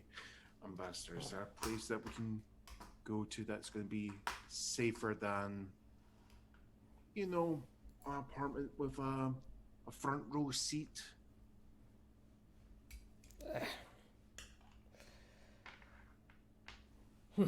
They would let me know if there was a danger. Plus, these are equipped with blasters in case the security system operates. We should have more than enough time. If things would be truly dire, the doors would close upon the viewing windows first.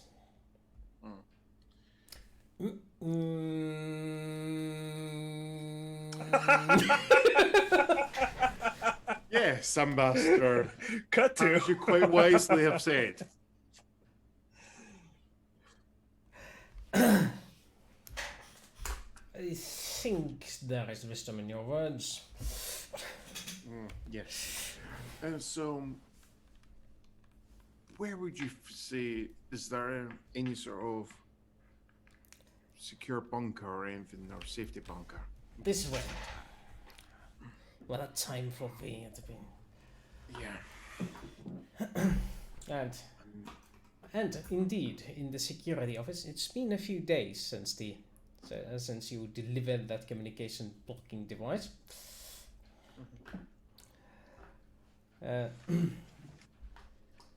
In fact, it's been a few days since you heard that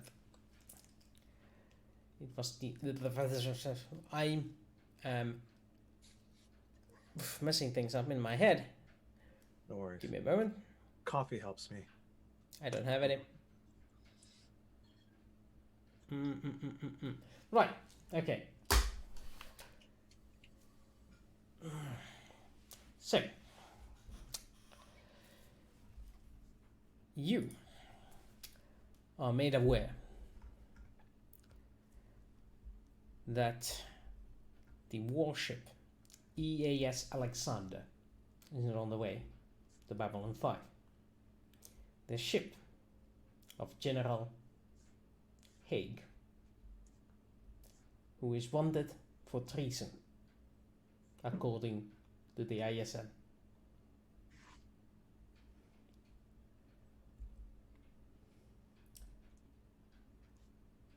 Additionally, the last message you saw on ISN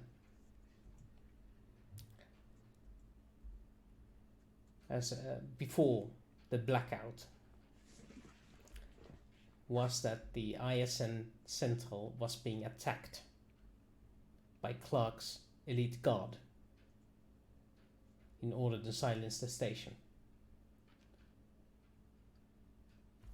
And now you are staring at the screen that says that says the transmission is over. Shit, it started. Clark's starting to take control. It'll only be a matter of time before he comes after us. What I know about General Haig, he's on our side, isn't he? If he's wanted, if General Haig is wanted, if the EAS Alexander, if he's wanted for treason, that means General Haig is going to be on our side.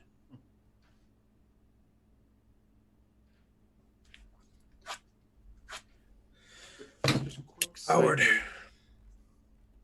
we've just lost communication with ISN. Arthur's making some other moves. Be ready for anything fishy or complicated over here. Things are going to get interesting real soon. All you hear is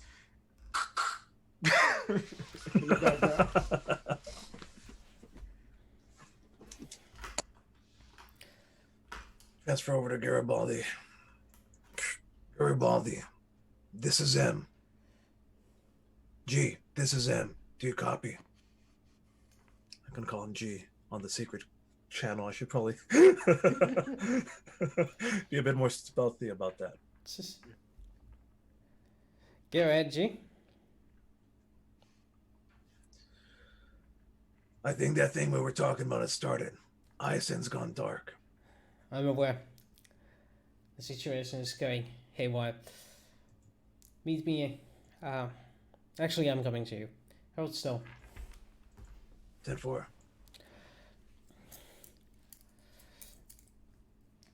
So, a few minutes later, the chief appears. The shit is hitting the fan. We have EA's Alexander and Churchill outside. As far as I know, there's an attack fleet coming for the station.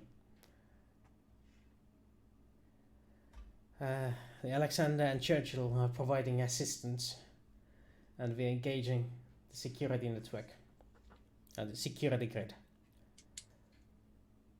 But as far as we know, they will try and invade the station and take it over to use it against the other ships if able. Either way, we are now. This is it. I'm going to get my armor and get ready for battle. In case things go south. Things will go south as far as our luck seems to go. Garibaldi, it's fine. They will not take over this Babylon 5. We will stop this invasion. Yeah. I want you to take squad. And your armor, it's Oh, God, Big Bertha. Right. It's big. It'll hold whatever. It'll protect against anything. Right. Well, yeah. Have you and your men ready? I will let you know where the next assault is coming. Where we have assault force coming in. If we do. If you have any cards to call, any favors at all within the station, do that now. Because in about 12 hours, you can't call on them anymore. Possibly. I understand. So. I understand, Garibaldi. We'll be ready. We'll be a rapid response team. Me and whatever crews, and we'll have whatever else is good to go. If we'll get our stuff prepared. We'll get my crew prepared. You'll be in group 2. I'll be in group 1, leading the charge. In case there is more than one entry point, we'll try and spread ourselves as evenly as we can. Try and hold them back. Yes, sir. You got it. You heard him, Howard. Shit's hit the fan. It's time to get locked and loaded. Let's go get our gear and get making the last minute preparations you need to make. Okay. I'm assuming that I would be able to get a rifle from an armory on this thing. Okay. Yeah. Okay. You get a regular PPG rifle. All right. Which is that the Oricon? Yep. That okay. So I'll have the PPG rifle and an armor fist. An armor fist. in my combat armor. That gave me. Yep. That would be what was it again? I think it was the lowest one, so protection 13 on it. No, it's not a proper combat armor. It's a security armor, so it's. Okay. What? Okay, I just based it off. Even Big Bertha's barely like a protection 12, I think, or yeah. It's a flak shell, so it's a protection of 8. 8. Yeah. In the downgrade of your character. Well, no, because when I came on a ship, Malone gave me armor. Combat armor, and that's the armor that I was wearing. Okay, if you have that, then then you can use it. Yeah. No, because with my arm, I have a protection of 15. Jeez, you're stronger than I am. That's fine. Just before we get into combat, just a wee side note. General Haig was played by Robert Foxworth. The reason why his character got killed off in Babylon 5 was he accidentally got double booked on Deep Space Nine to play Admiral Layton, i.e. the one that the admiral that decided to run a conspiracy against the Federation. Do a coup d'etat. So he ends up being on two big sci-fi franchises playing either the coup d'etat on both franchises. where he's been accused of treason. Oh, that's funny. In both of them, high-ranking military officers. Yep. That's funny. I'm sure the other franchise paid a lot better than Babylon 5 did. So there's a joke that like Bruce McGill supposedly says there's an outtake in the scene that he's in, and he supposedly said to Bruce Boxleitner, he said, General Haig is doing Deep Space Nine. It seems he was double booked by his agent, and there's nothing to be done. So you will have to deal with me, sir.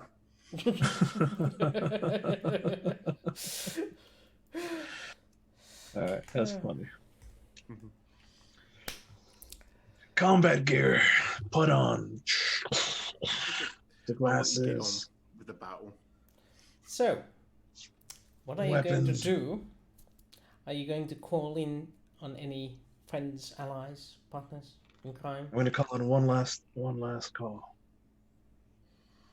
First off, I'll make whatever allies I can locally on the ship on Babylon 5 to help us out. But before any of that happens, I'm going to send my coded message to William, to Billy.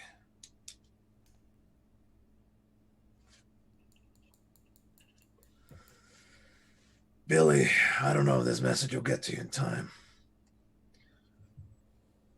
Shit's at the fan over here at Babylon 5. Night Watch. It's coming after us. I'll be fine. I want you to be fine. You won't be able to communicate for a while. But know that I love you. I'm proud of you. When I'm done with what I'm doing, I look forward to, we'll spend time together. We'll do that thing.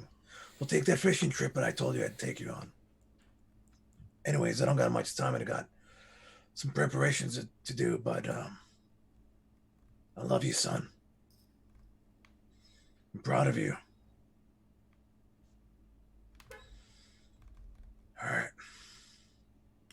Bye.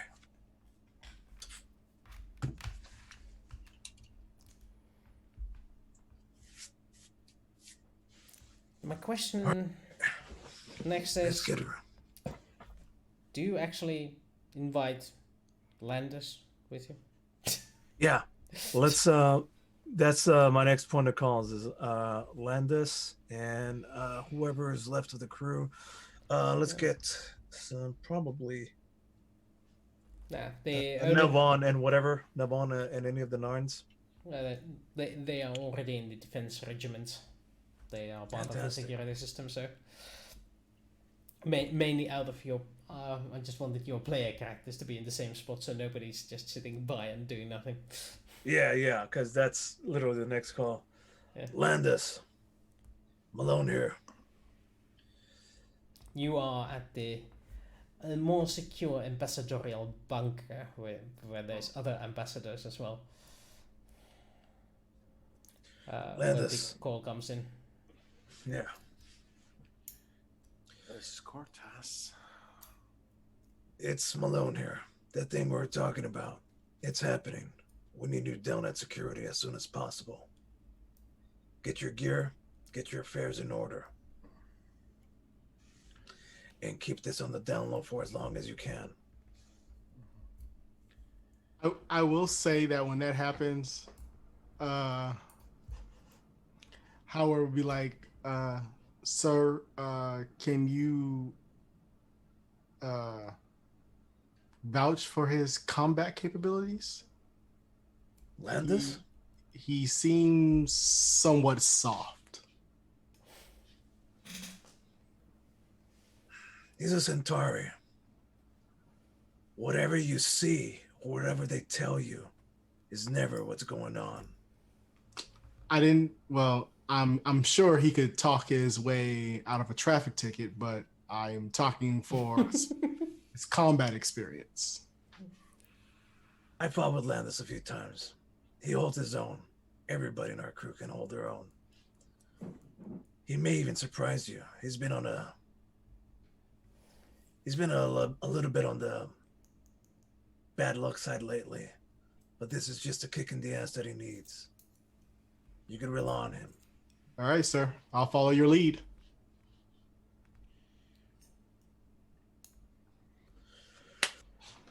All right. This is that part of the show where we're just gathering all the crew, putting them in position. So what that means is that if Landis has to kill somebody. I've talked Landis up really nicely. Yeah, that's like, what Malone does. Doesn't talk shit about anyone. Exactly. Kill people. You know that. Well, as a person, you know that. As a character, you don't, of course. But I can imagine there is going to be a scene when Landis stands up there and Londo looks at him and getting a question because he's just expecting Landis to just stay where he is. I'm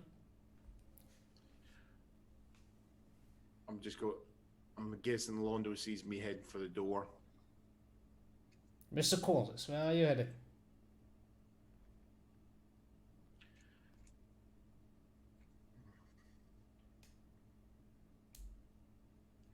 I have a member of my family who has asked for my assistance in a fight.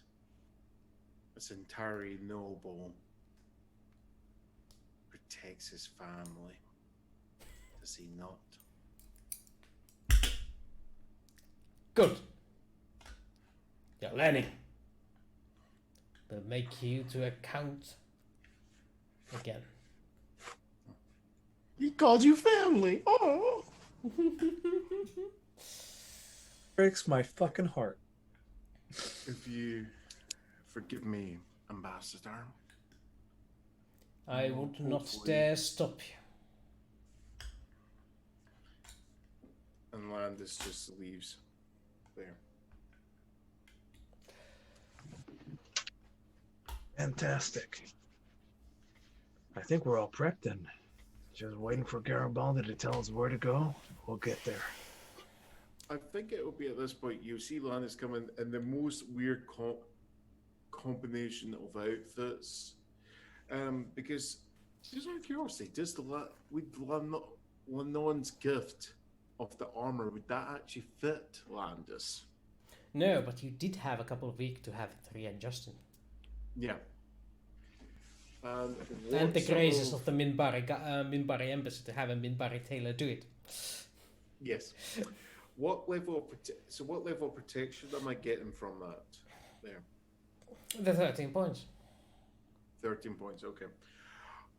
Landis is not an idiot. He knows the superior weave of that, so he's going with that, you know? So you see him wearing this Minbari combat, you know, the Minbari military uniform, but he's carrying a Katari in one hand and a Tromo PPG in the other. I'm a pirate! Yeah. And you walk up with your badass fucking shiny armor, sword in one hand, gun in the other. Yeah. Right next to two other fully decked out combat armor Marines, one with the metal arm on the left side. Perfect picture, the three amigos back together. Oh, I can just imagine that scene there. Howard, Landis, let's go kick some ass. Well, as in most military operations, you arrive early and you wait. And you wait. Hurry up and wait. I fucking hate hurry up. So while we're waiting, can we scope out the best tactical places to be sitting or standing? The point is, you have a battle station that is in the shape of a cigar. Okay. The invasion can come from any angle on that cigar. So you have 360 and 5 miles long. I would say we should have had some bombs, but it was probably a bad idea. Yeah, probably a bad Well, idea to make holes bigger. However, we're reinforcing main certain choke points between different sectors. You know, the red sector going into the blue sector is big bomb doors as well. And you have the advantage of having the door controls on your side, so you can open doors while they have the cut doors. So they should be slowed down, so you can catch them anywhere they go. And you are able to watch the security feeds as the jump points open up again and 2 battleships emerge from it, met by your 2 wounded battleships. You get glimpses of the conversation, and before you can do anything, the fire begins.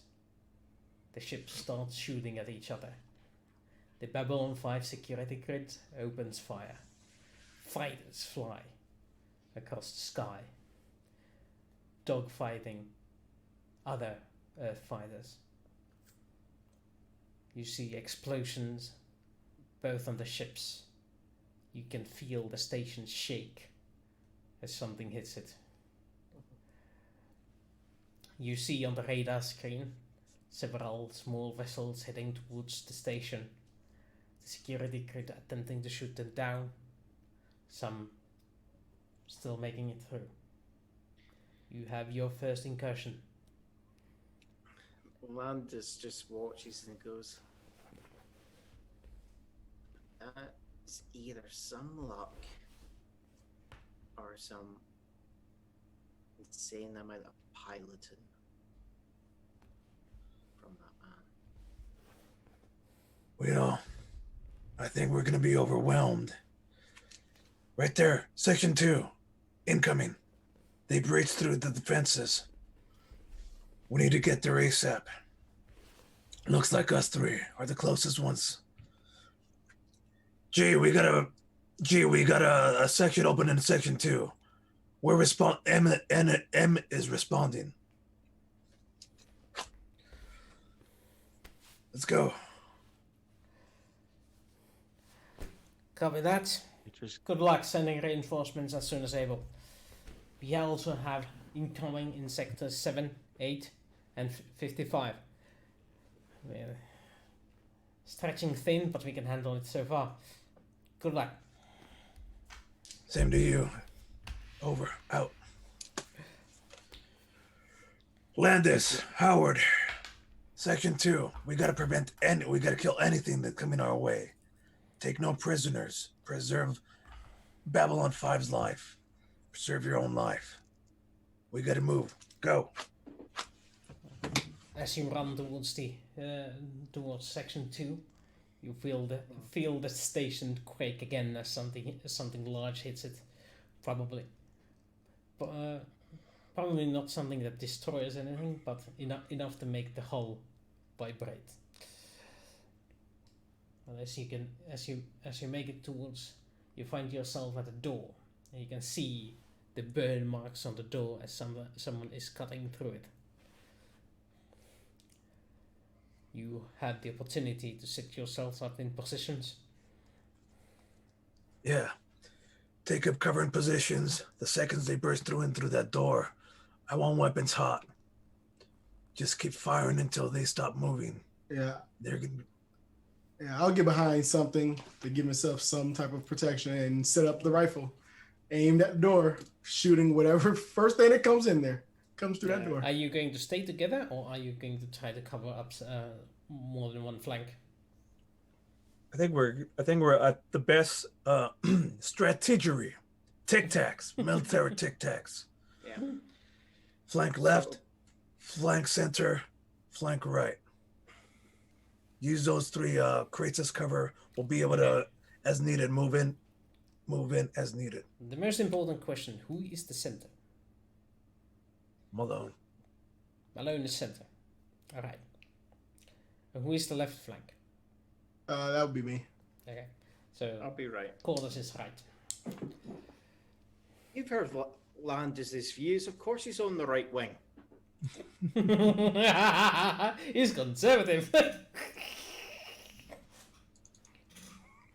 That's funny. Oh boy. And considering that Slack is a bit of a socialist, whatever belongs to you belongs to me too. Yeah, pretty much. But Slack hasn't talked about politics yet. Yeah. Socializing other people's property.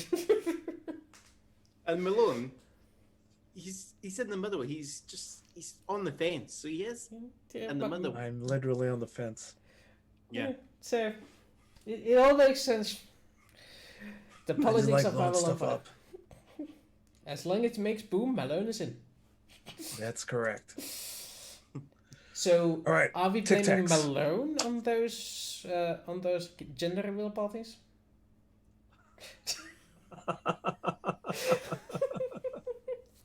All right, roll me Tic Tacs. Congratulations, it's a bomb. That's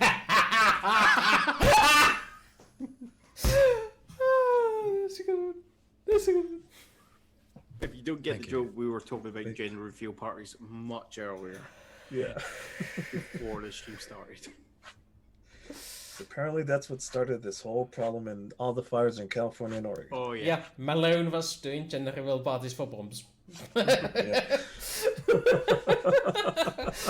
Congratulations, it's a claymore.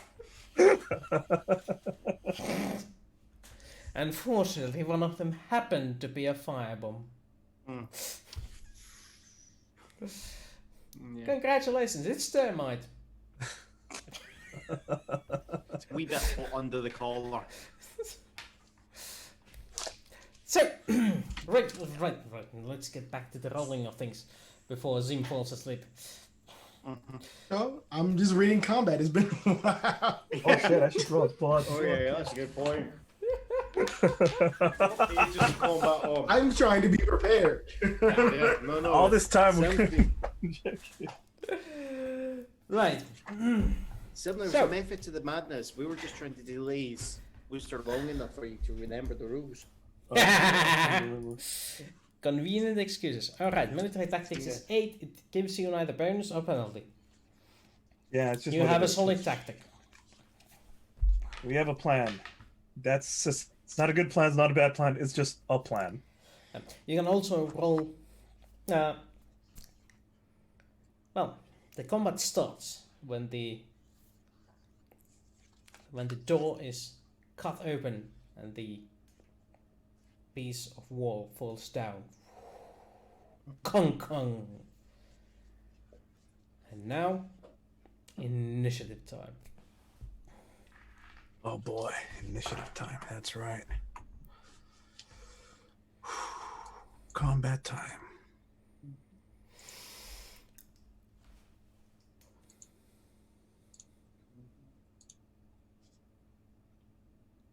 Where are you? 8.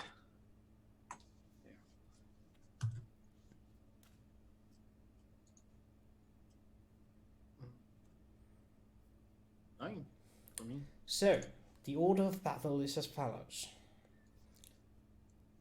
Whatever. First, special event. Second, Howard. Cortez.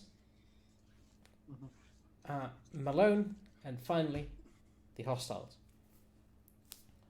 Oh. So what happens first is a single cylinder canister flying through the door, or the hole in the door, and landing on top of the slab of metal that used to be the door. And it goes. A smoke screen appears, and there is The visibility is almost zero. And then the combat boots begin to march in. But since you are ready and prepared, you, Mr. Howard, can act first. I think, therefore, poof. So what is the penalty for shooting these people now? You act at a disadvantage. Your when soul. shooting them. Surely that's both ways. We can't. Both sides can't see each other, unless maybe Unless they have infrared, unless they have some sort of equipment that allows them to see through this particular spectrum. Okay, so I shoot with the Bane, is what you're saying. You shoot with the Bane unless you have something that counteracts this fog. Hey man, I don't. Nah, I don't think I don't have anything. Malone luckily does with his super computerized big berth that comes with that. This is Spared rewarding no Malone expense. for preparation. Spared no expense. No, he didn't tell his the Jurassic Park logo come up on his right hand. He didn't say, "Hey man, we should probably get some thermal goggles." No, He didn't. He was a dumbass. Yeah, it comes. I mean, it's part of the armor bits. Okay, well then. Computer system, gun system. I guess I will be firing full auto at the largest silhouette, not the largest silhouette, but the silhouette I see in the smoke. I Go ahead. Forward. Yeah. So They're coming. They're breaching. Bang. Open fire. Oh shit! Still a 12.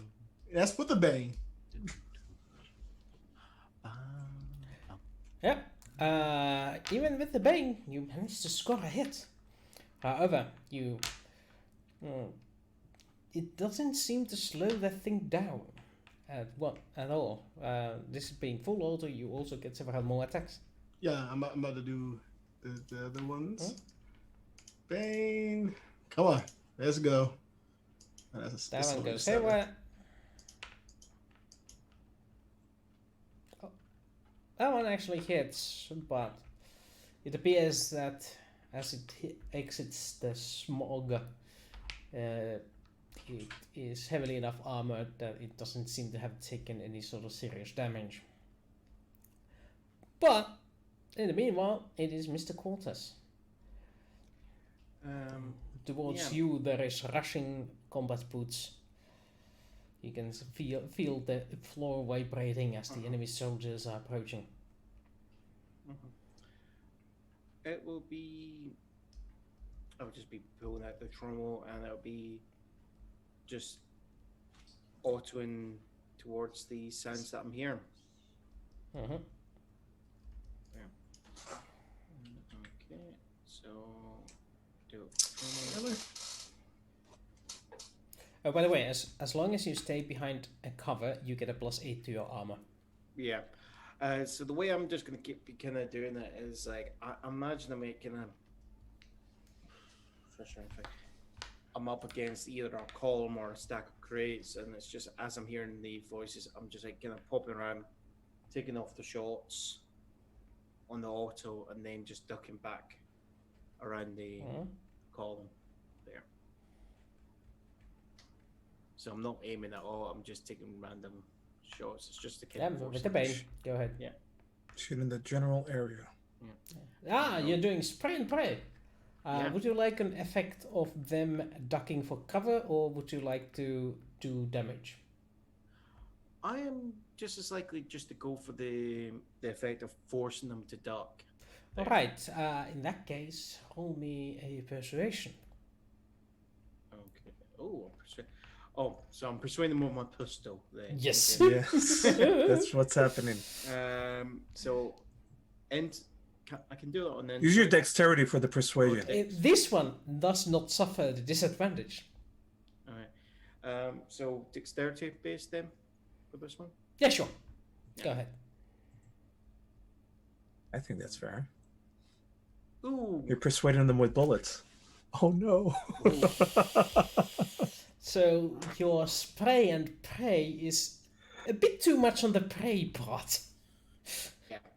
And the spray goes a bit wide, so most of the shots are going towards the roof, so that's not scaring anyone. I just think I've got the issues. I just forgot how much of a fucking hair trigger is on the trommel. A lot of As kickback. I'm like doing that, I'm like she more like arm still like that, and I'm like, fuck. Yeah, exactly. And Mr. Malone. Engaging Malone's his already- thermal vision. Leaning over on top of one of the crates, the thermal vision illuminates targets. I could see them floating edges like target, target, target, all draped in red. Aim for the center mass one. What does Let's like do three sprint. like, red Let's dots do come up? Let's do a focused triplet shot. So you want to do a burst on a single target, or do you want to do 3 separate attacks? I do on a want to single burst target? on the first one that's been. So you get your auto modifier as an extra damage on the burst instead of several shots. That's fine. I'll take it. All right, so here's the one. Nope. Also the little laser light on the end of it comes out. Plus 1 to hit. Exactly. I need it, folks. Okay. Damn it! Even with that. Even with that, yeah, it's one shy of hitting. Yep, appears that the whatever target that was, it apparently moves It saw the laser. unpredictably, and no, yeah, the laser focus was a bit off. It was still adjusting itself when you pulled the shot, so it just misses by a hair. Fuck, missed. All right. The hostiles. We all should have went to the turn. practice range first. Yeah. The hostiles are pushing on. These guys are taking their shots. They are advancing and taking shots. Single shots, no fall, so just boom. So, yeah. So the first one is taking a shot at. Let's go with Howard, since Howard is the first one in line. Mr. Howard, would you like to duck for... oh, wait. You are already in cover, so that's not going to hit either way. Never mind. Carry on. Next is Mr. Cortez. Yeah. Mr. Cortez, you are getting hit solidly, even with your cover, so you have a +8 armor from the cover.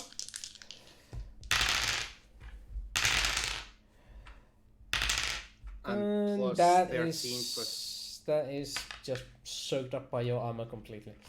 Yeah. Because the armor would be at what? At the moment, 21? You need to roll pretty hard. That's a lot of armor to burn through. Ah. Okay. And finally, Mr. Malone.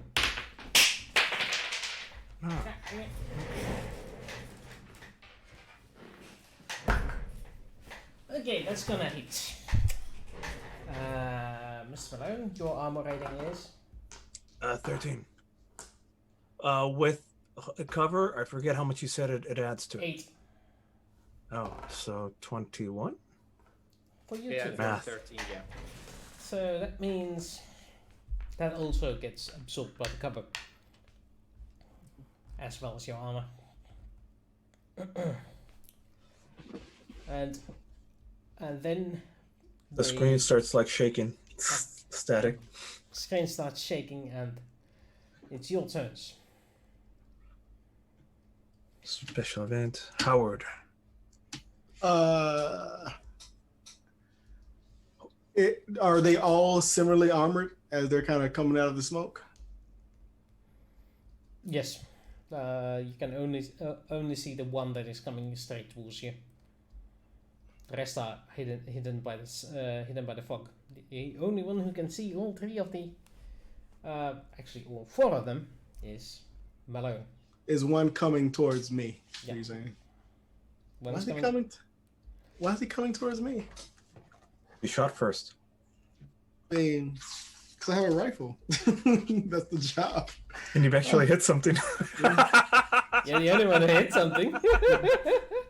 All right, so I'm going to do a burst on this guy.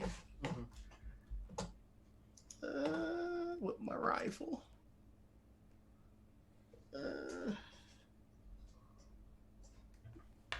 If I can, is it still with a Bane, or because he's outside the fog, it's just normal roll now? Yeah, it's a normal roll now. That's a 14. So 14 does 21 damage. Well, 24 because that's without the +3. Yeah, that one actually goes through the armor quite well. The Bagger is taking a solid hit in a weak spot. And you can see that one slowing down for a bit. But fire, shoot, get back behind my cover. Maintaining those calm breath, because this is Terrence's. This is his Zen's place right here. The simple military modus operandi. Yep. Mr. Coltas. It will be. Oh. You have also a single one headed straight towards you. Right, I'll just be coming out. PPG. All, just trying to go for the chest shots there. Yeah. But I'll be going full auto there. Yeah, go ahead. Bring my character sheet again.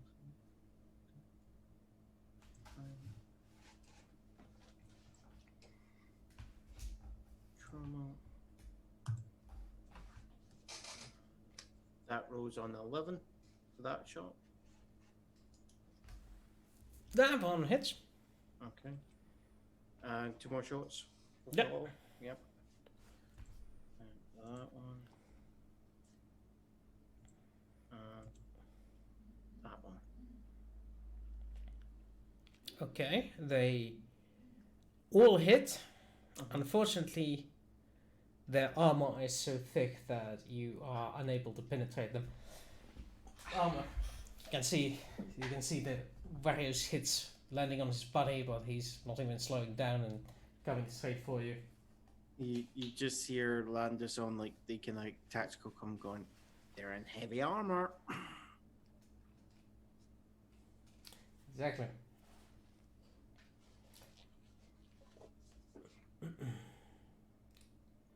Right. Next one is, I believe, Mr. Malone. All right. Been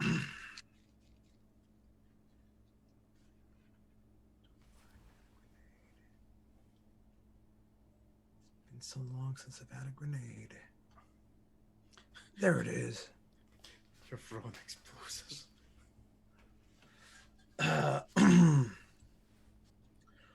There's about 4. I could count about 4 of them clustered by the thing.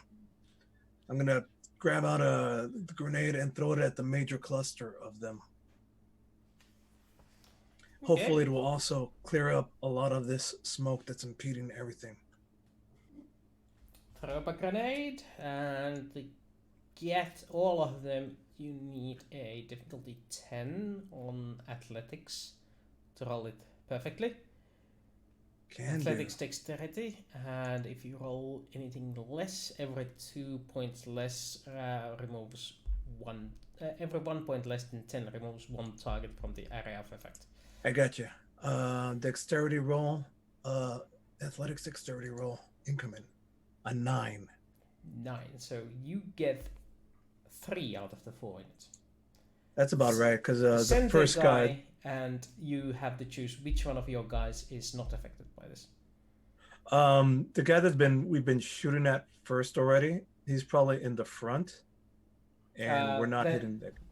You are all in a circle formation around the hole, and there's the guy on the center, and there's one guy coming for each of you. Oh, I see.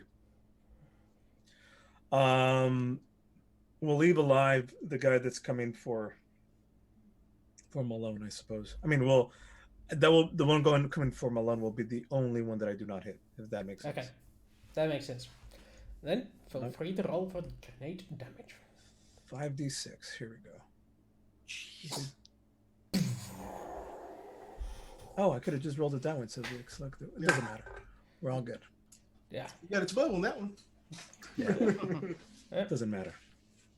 The grenade goes boom. Shrapnel flies around, hitting various places. The one guy that Howard got a good shot at whines in pain. The other two seem dismayed. And then the one in the center, in the middle of the blast radius, decked up in a battle suit that has soaked all of the damage, revealed from the smoke,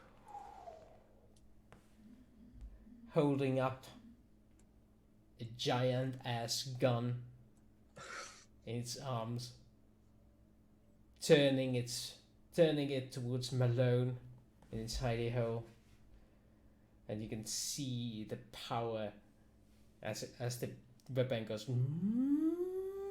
Oh sure. He's got a PPB Gatling. Slow motion reaction face. Oh. Luckily, it's their turn next. HCMH. All right, so it's their turns now. So,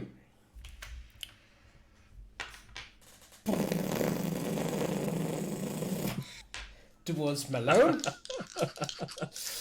My cover, one cover. Exactly. Does anyone remember like Dread? The So- 2012 car up in one. Do you want the good news or the bad news? Let's go for the bad news. Okay, the bad news is your cover is getting destroyed. Like the crate you were hiding behind, that's no more. You are out in the open and exposed. The good news is that's the only thing that goes. You are yourself completely unharmed, but it's the guy that was attacking you that is next to you, and you are now completely exposed without the cover. Gotcha. The smoke clears out and we're just facing each other, and I'm just checking myself for holes. And then the other one takes his PPG straight towards Malone with a short burst. And luckily Malone's reflexes to duck behind the wall is enough, and the PPG shots just fly past his face in a straight stream. Then Mr. Howard is getting a visit from Mr. Melee. Mr. Melee. Yeah, this one decides to just take the rifle in one hand and pull up a electrified knife and charge into melee with you and try to stab me. So you can, I think, dodge. No, dodge is for bullets. In melee you use parry, or I can oh, parry. yeah, athletics dodges also. He will try to disarm you. You'll try to disarm me?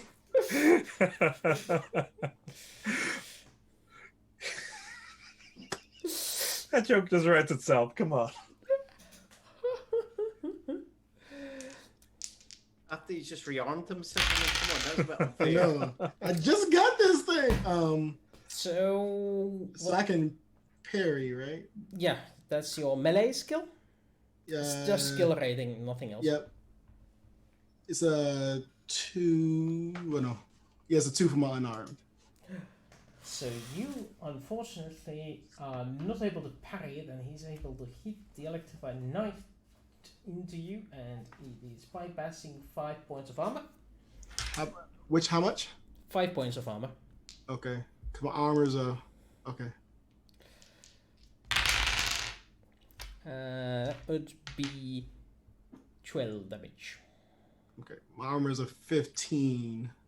Minus 5, so 2 points go through. Okay.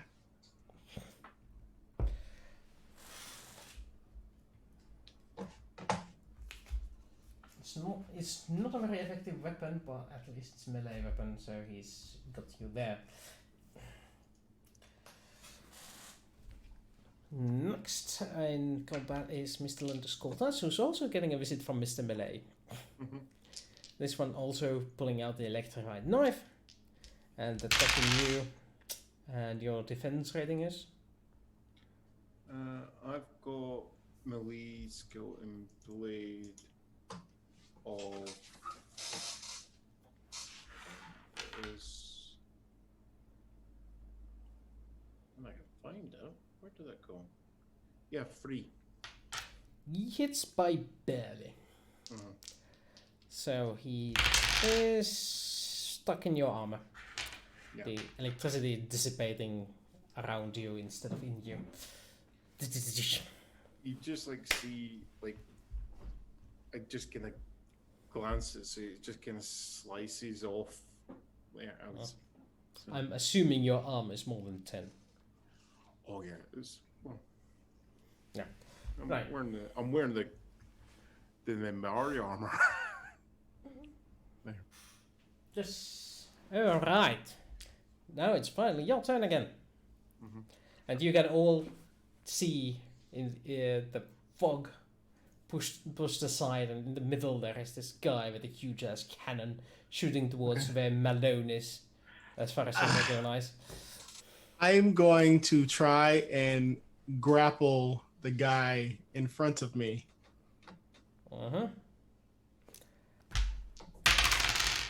Roll well.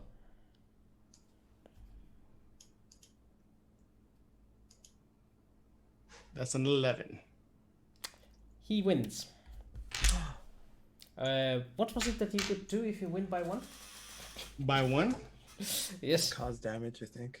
You can Page can 76. force your opponent prone, disarm. Yep. He's gonna force you prone. Okay. So when you try to grapple, he trips you, and that's the end of your turn. And then it's Mr. Landeskortas. I am just gonna straight up start. He's bringing. He's gonna get into a knife fight with Guru Predo. Bring it. I'm just gonna start fighting him with the Katari. You want to use the Kuro Predo tactics against him?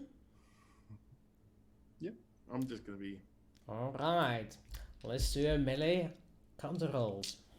Oh yeah, that. He doesn't have skills in Kuro Predo, but you do. So which rolls are we doing? It's melee. It's a first we re-roll initiative, Yeah. and he rolls with a bane because it doesn't know this thing. And that's where's my niche? There it is. Bang. 6. Unfortunately, he wins, so he gets a +2 to the counter melee check. Okay. So roll melee.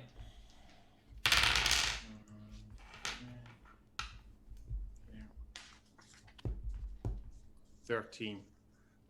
You win by 3s, so you cause 3 damage to him straight out through the armor. No defense against Kuro Predo.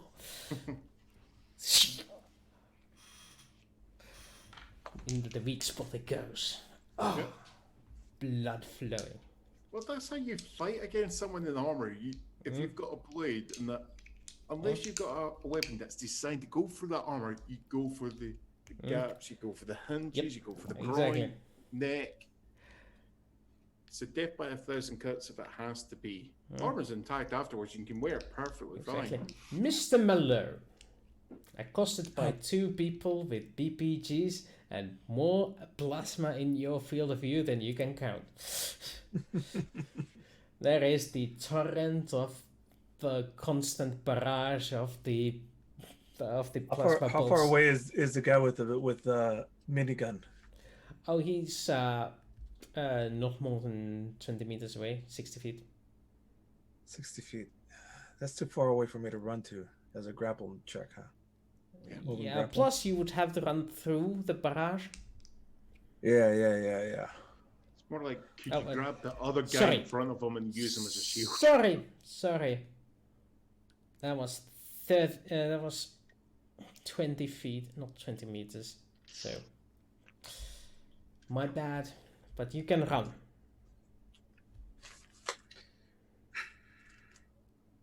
Big gun. But there is still the barrage you need to run through. Yeah. I got that. No, here's what I'm gonna do. I'm gonna stand my ground, lock eyes with this guy, and I'm going to do a full-on barrage of my own back at him, barrage to barrage. We're both out in the open. I get to shoot first, though. Let's go full auto with my weapon down to the last. The minion or the heavy armor? Heavy armor. Your military experience says that your hand weapon is probably not going to do anything against that. No. Yeah. No. If your grenade did nothing, I'm gonna shoot him with my PVG.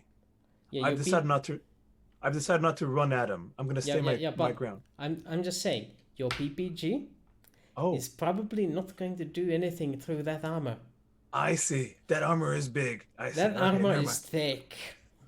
Just like my mum. I understand now. We're going back to the original plan then. I'm like, I want that gun. So you're gonna run past the minion with the handgun? Yes. To the big badass armor? Yes. He could take whatever opportunity attacks he wants, but I'm running at him and I'm gonna go for a grappling move. Alright. So first, the barrage. The barrage is hitting you as you run past it. Several bolts hit your armor, and I'm gonna roll damage.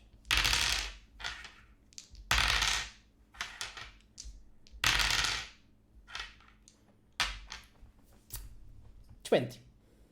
How much? 2 and 0. 20. You reduce your armor from that. The rest goes through. So I get 7. 7 goes through the armor. Hitting my endurance as I'm taking all the skill shots. But the minion takes attack of opportunity as you run past, and he misses like. You're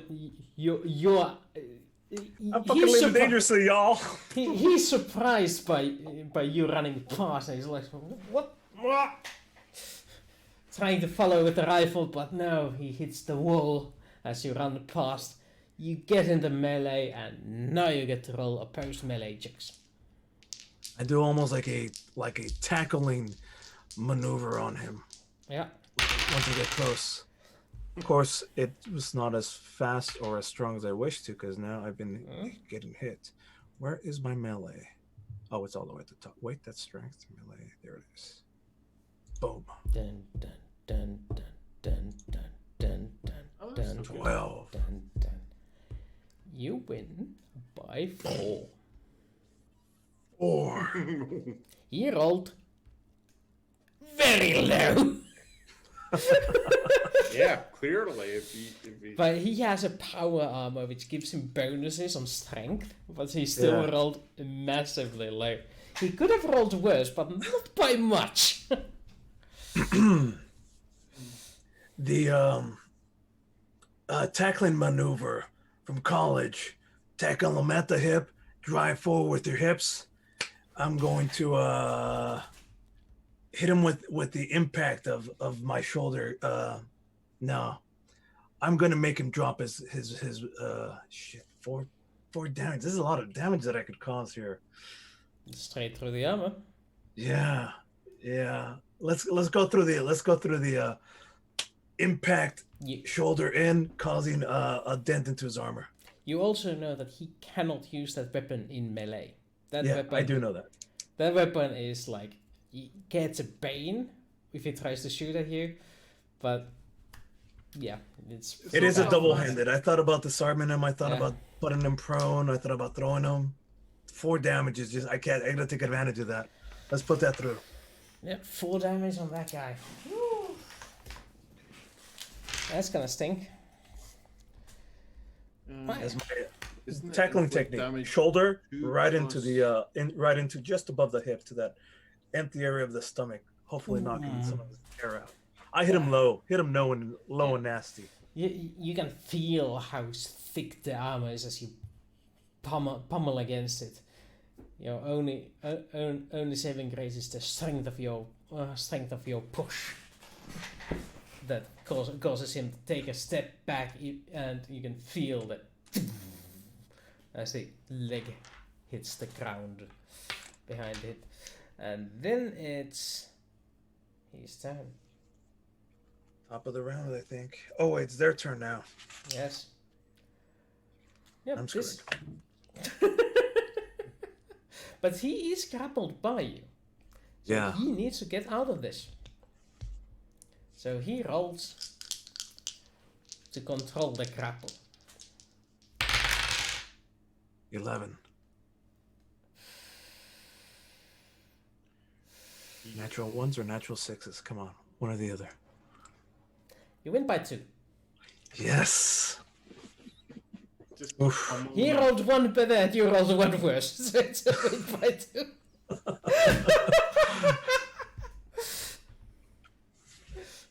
As he starts to move, wrestling champ of all state, buddy.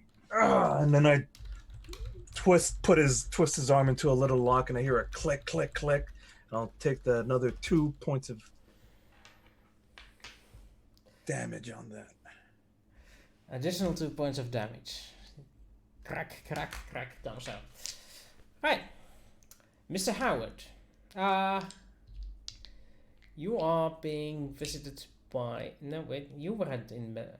Yes, you are in melee. We were melee, yep. Yes, you are in melee. He grappled me and knocked me down. Yep. Well, technically, you tried to grapple him and he just knocked you down because of that. So, he is going to take the opportunity and shoot you while you're down. So, he gets an advantage on his attacks, as far as I recall.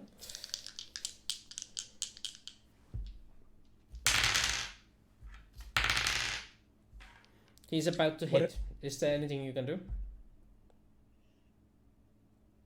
No. All right.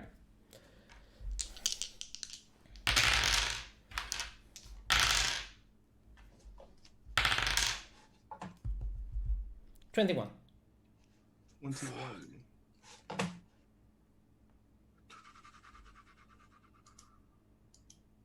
Okay. -8 on your endurance. Oof. So, with you being prone, he manages to take a good plunging several shots into your belly. Then it is the one next to Mr. Cortaz, who is about to continue the melee. So he does not know the Kutari techniques. Instead,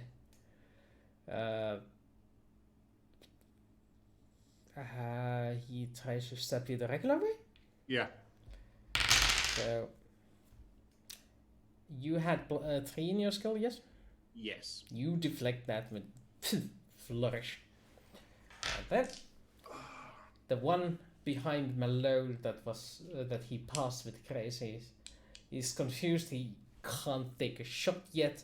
Let's see if he manages to get his bearings on the ground. And yes, he does. So he comes in and tries to stab Malone with his knife. He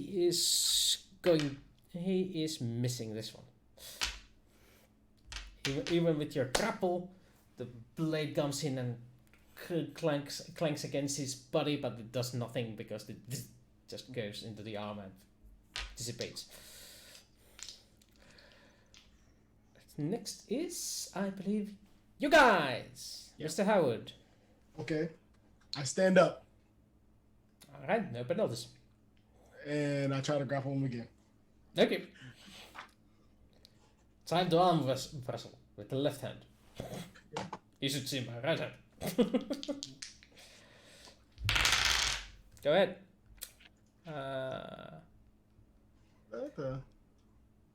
I'm rolling super low on that. Yes, you are. He wins again by 2. Okay. Oh. So he's gonna toss you on the ground again. That seemed to work last time. Sure.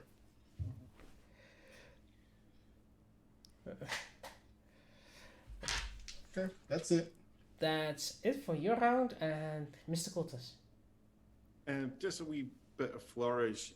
With me, well, not disarming, but parrying the blade, I would have just swung the guitar around the head and just slapped the helmet with just the side of the blade, just to show that I could do that, and then launch into my attack. So you want to do the Curaprido again? Yeah.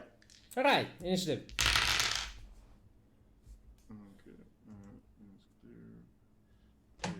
Okay. And for the attack, you're gonna get advantage because of rule of cool. And I rolled 11. Wow. Okay, I may have promised the advantage a bit too early, but yeah. You win by 7. Oh god. Okay. So you get the +7 on your attack. Okay. Or disarm him. So my roll is 6. +7. +7, 11. That would be 13 against his 7. So you win by 6. Yeah. 6 damage straight through. Yeah. The way I would just imagine that this cut is going to be against like the somewhere around the leg, you know. Yeah, a nice little cut on the less protected inside of the knee.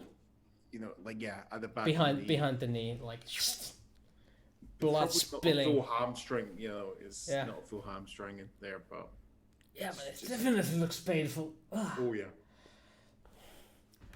Right, and then Mr. Malone.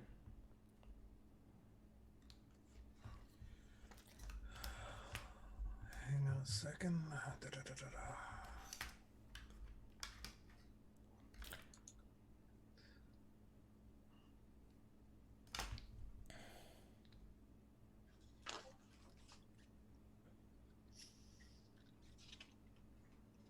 So during our Malone our 2 successful melee attacks, it's been 2 plus whatever damage carried over, right? Yeah. It's 2 plus the effect. 2 plus the effect. Point taken. So It's been 2 I think plus... he's taken 4 more damage. 4 more damage. Okay. All right. He's taken 10 damage, which is still not enough to majorly inconvenience him, but it's like. Also, at this point, my glasses are at a halfway like this. My arm has been taking damage. I've been taking damage. All right. I think, since we're still in melee combat, I could choose to if you're still grappling. It says I can inflict damage using a small blade, but I still have to do a melee to melee attack, right? First to see if I hit, or do I have to melee to melee? You need to actually be able to overpower him further. Gotcha. We're stuck. Let's do this. Melee unarmed. are you like just trying to get the knife right into the under? Fuck you, 17. I was like, okay, I rolled well, and Damn. I think this is. that's the one where double the knife sixes too. I think that's just where the knife actually just goes into just underneath the chin there. So, so you win by 5. Fuck. The knives might not even matter at this point. I think I'm gonna. I think I better use taking the 5 plus the 2 points of damage. With the grappling move, what I want to do is I want to twist, and I want to hear that another bone or even the neck crack, just crack, as I continue to twist. Let's inflict 7 points of damage on him.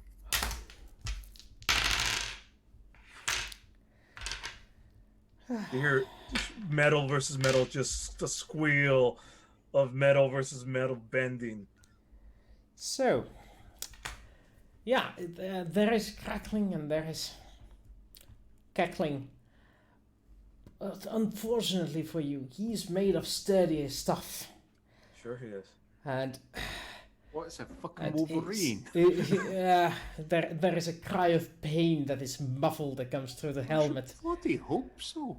But he's still standing there, and he has assistance, so he's not giving in yet. He's not giving in yet. You picked the wrong board.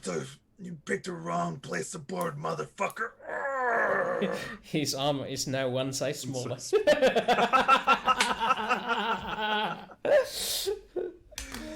All right, turn. Okay, he's done. He is fighting back with all the strength he has left in his system. One more melee attack. So, one more melee attack. 11. It's a tie. Nothing happens. You're just like. The servos on his on his suit are going, and you manage to get just the right position to nullify the strength advantage of the device, and We're locked in combat at the moment. yep, and that's when The his music backup. intensifies. That's when his backup is backstabbing you. This Oh, time he shit. gets an advantage on his roll because you are distracted by an even combatant. I don't like the sound of that. Unfortunately, that doesn't help him. Oh no. He manages to graze your armor, and all the damage he does is absorbed by your armor. Here's Scratch, big old thing. God, probably Yeah, bursting your up. paint job is just ruined, but you're gonna have to kill him for that. Huh? Yeah. Oh, don't worry. You're next. And then it's the melee with Mr. Howard. The man is in position to shoot at you while you're down, so he's trying to shoot at you while you're down. Okay. And it was with advantage, and he is going to be hitting you by a margin of 1. Is there anything you can do to add 2 points of Roll, defense? dodge, anything like that? Yeah, you could do that, but you lose the attack on your next round. That would nullify the hit. Well, it doesn't nullify. I would get a -2 to my next action. So Yeah. So Oh, okay. Then you can do that. and both ranged and melee attacks can be dodged. If you do that, you can dodge it. But it's but I don't have any skills in athletics, so no. Oh, Dex, DM, or athletics. You have 1 Dex DM, so I'll just take the shot because okay. he's gonna keep shooting. Damage is gonna go through. I mean, Dodge it, dodge it. I have to do something to. I'm not rolling well. I cannot take a -2 unless Uso just kills me right now. So we will blame you for another character. Don't blame me. Not you. I'm talking Worcester. Hey, you're the one who went in. I did not go in. I was trying to shoot him. He kept running at me. Go ahead.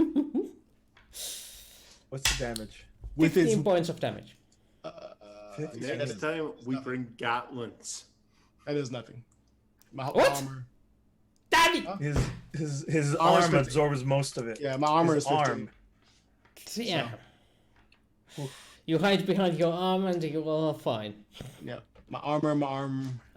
Oh, I can just see it. You put your arm on the barrel of the weapon, on the muzzle of the weapon, and just absorb the ammo with with the cyborg palm. Fantastic. Ugh. He literally just closes up. Boom. Blocked it with the first finger, like yeah. Bugs Bunny style. Okay, and then Mr. Cortaz. He's trying to stab you the old-fashioned way. You deflect that blow with flourish again. Yep. He decided the wrong enemy to fight in melee. Yeah. So you know how I slapped him on like the, let's say it's the right cheek. This time when I do the deflection, I slap him on the left cheek. He was not that bad. Oh, fair enough. Fair enough. You deflected with ease, but not with flourish. Fair enough. Okay. That was cheeky. Nice one for Yeah. a Blinky. Okay, so now it's your turns again, Mr. Howard. This battle is taking away my morale. Because I mean, he's. I love how this is the guy that was talking shit. Are you sure Landis can hold his own? I mean, again, he knows nothing about Landis. All he saw was him be a very angry Centauri. It's all good, man. I'm just giving you some shit. It's karmic retribution, alright. Yeah, karmic. I mean, he's too close. But Carmen's a nice lady. My PPG probably will not get through his armor. So all I have is my arm, which I've been rolling horrible on. He's this guy is only one dude is like super armored, and that's the guy. Yeah, but my PPG is not. Yeah, I got you. With mine. Damage is not going to do anything. And I mean, I have my rifle, but I am super close to this dude now. Yeah, I got you. I can't. I mean, so I would have to either punch him, which won't get through his armor, or grapple him, which will. So I would have to grapple again. I'm not going to run away because he'll try to attack me, and then I'll probably die. So grapple. Roll worse. That is 10. Wow. I cannot get above a 11. Well, the difference is 2 on your behalf. Yeah. I just loved how Wooster dragged that. You can knock out him there. prone. Oh no. See now, only thing he can do is do unarmed melee attacks as long as I keep him grappled. So no more shooting, no more stabbing. Boom. Yeah. It'll cause him 4 points of damage. 4 points of damage to this guy. Alright. You are digging into his dexterity. You kick him in the balls. Next in order of business. I just feel like my arm is just like squeezing him, like, come on, let's just have a hug. And you know. Mr. Malone. No. Cordis. Cordis. Sorry. So I'm gonna be just redoing that again. Okay, initiative. Yeah. All right. 6. He wins by 6. Ooh, fuck. All right. So he gets a +6 on his roll, but he's still rolling with a Bane.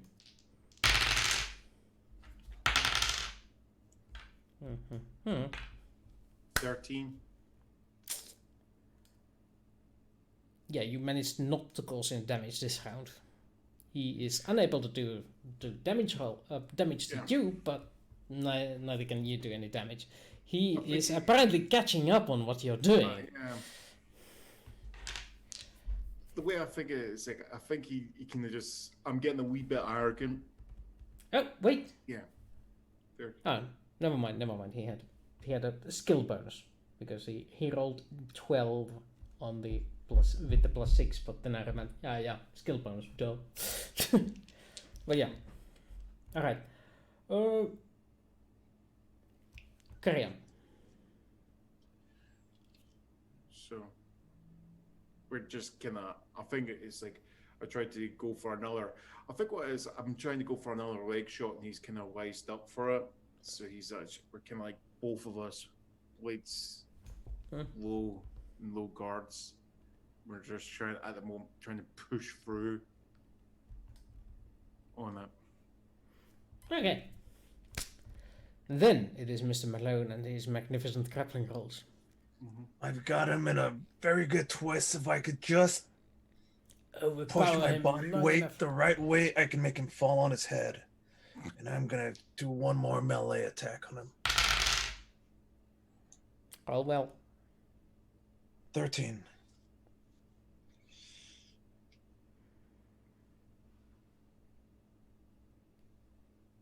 You win by 3. I win by 3. I tip him over. Then in that case, I move that bit that I needed to, and I gain position on him, and I'm gonna, in a flurry of body movements, cause a total of 5 more. You're basically wrenching the arm right to the back. How's this gonna work? Can I actually slip my knife into him? My stuff dagger? If you win, you can make an attack. You can inflict damage using your pistol or small blade size weapon. So I could use the damage but from that my... is not... That does not go through the armor. But doesn't go through the armor, though. Gotcha. All right. You can do the 2 plus your modifier straight through the armor. Yeah, let's do that. Let's do that. The last bit and cause the last bit of 5 damage on him.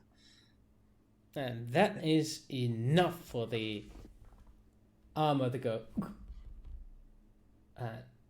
whoever's inside is no longer in control, and it is just obeying your instructions. You can hear like the spark as the spine portion breaks off, and then it's just like... Stop it. We can take that with us later. Pick up the Gatling gun and just start shooting people. And then for a second, I'll let his body fall down in front as I stand over him. And then his body is going to stab you in the back. Yes, he is.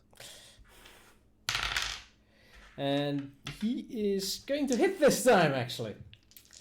Fantastic. And your melee skill was 2, so... Oh, was it 3?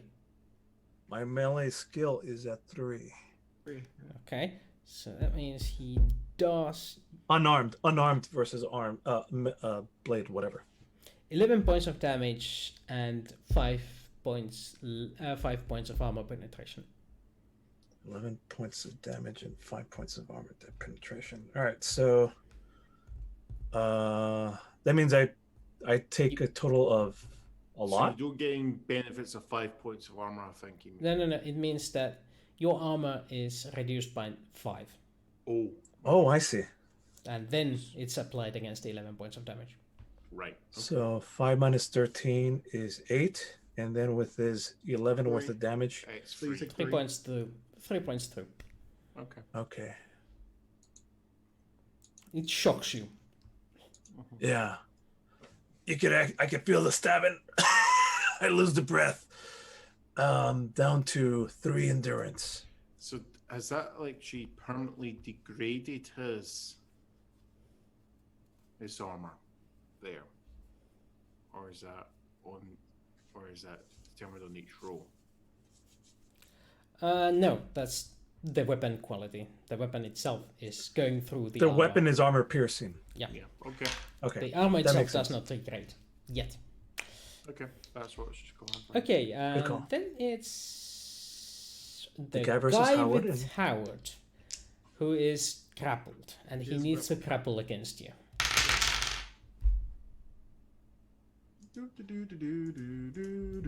16. You win by 5. 7 damage. Just 7 damage. Alright. Yep. That is enough to pacify this one. He goes limp in your soft embrace. Like, I just kind of like take my hand and I kind of like push it into his face, and then I just crush it, and electricity same time because I'm angry. Right. Next order of business is Mr. Cortez's enemy, who's attempting to do a stabberini. And you parry it with flourish. Okay, With flourish. this is when I will just slap. Like, the way I do it is like do it, and then I will just pommel strike him into like the sternum. There. So you wish to do a Kutari maneuver. 7 for my initiative. You win by 2. Oh, Sorry. You win by 3. oh, okay. And Miscount. my elite 10, 13. If I'm win by 3. You win by 4. Okay. So 4 points straight through the damage, and that is enough to enough to make him fall on his knees and raise up his arms like behind the neck, and he's going, I surrender. Is he in power armor? Okay. No, combat armor. Combat armor. This is when I just. This is that is the result of your action. Your next action will be on the next round. Yeah. Because there is still one combatant in this game. Yeah. And he's against Malone. I And turn around Malone- slowly. Wait, no, he did stab me. That was his turn. I turn around slowly. That's not a knife. Pull out the machete. Oh no! This is a knife. Swipe. I'm going with the machete blade that I've got brand new. Oh boy, there it is. 11 to attack. It's enough to cause him 1 point of damage.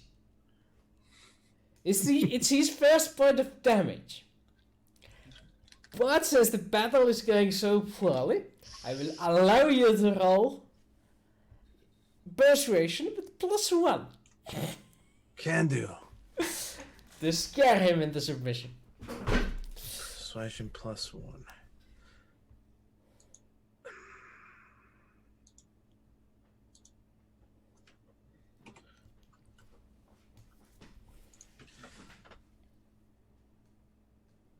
Persuade 10.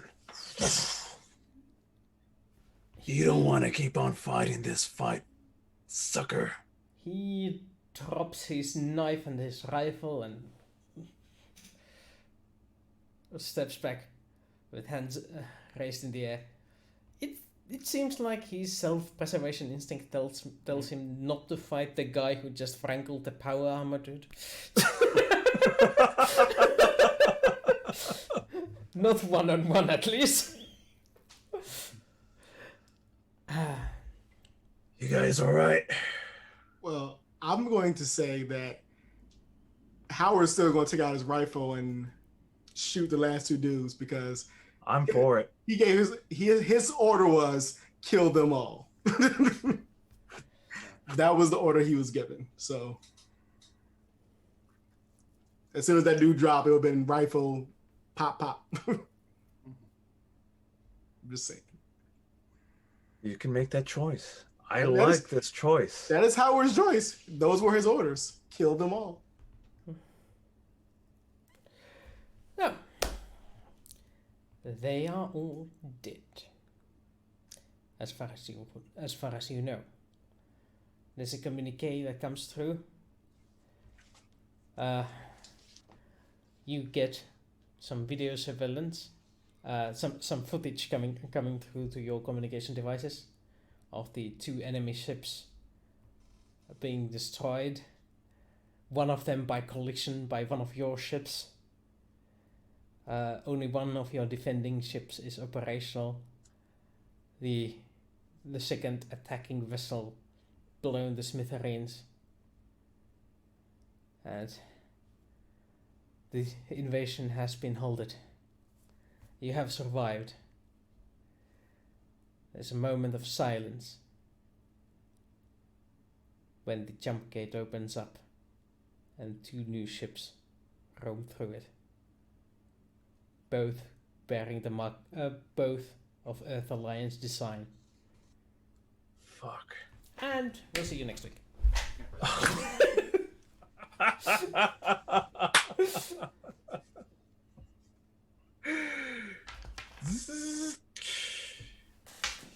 So, what did we learn, kids? Be very careful what orders you give your subordinates.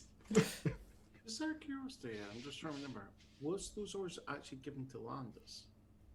I said what I said. And He I said meant what he I said. that. He said kill them all. He says, that was words. No one leaves here alive. Okay. So, point gun at Landis, pull trigger, point gun Oh, at no. Colonel, pull trigger, point gun at self, pull trigger. No one lives alive. We need the best line in Battle 5 in B5. What is that? So, We'll find out. here comes the epilogue of today's episode. As you are watching the security feed of the 2 ships coming towards, there is a palpable silence. You can hear the entire station quiet down as you realize the one ship you have defending you is, as far as you can see from the cameras, it is broken. There are sparks flying away from it. There are several gaping holes in it, but still the rotating section in the middle is still going around, so it is technically operational. But you, with your extensive military background, know it is. It is not going to defend against those 2 fully decked out ships. We're screwed. For long. When suddenly, on the security feeds, you see several jump points opening, and within, a fleet of Minbari ships appearing on the sky. Charlene-class battle cruisers opposing the ships. The 2 ships looking towards them. For a moment, you can see the situation in a standstill. You are you are not quite sure what's happening. There's a communications feed. There is Dylan's face on it. It is not a happy face, and it utters the words, "Only one human captain has ever survived battle with Minbari fleet. He is behind me. You are in front of me. If you value your lives, be somewhere else." It was cold. She was cold. The 2 ships take approximately 10 seconds before they start turning back towards the jump gate. And the battle for Babylon 5 has been won. Yes. And I forgot the bandit text. Yeah, well.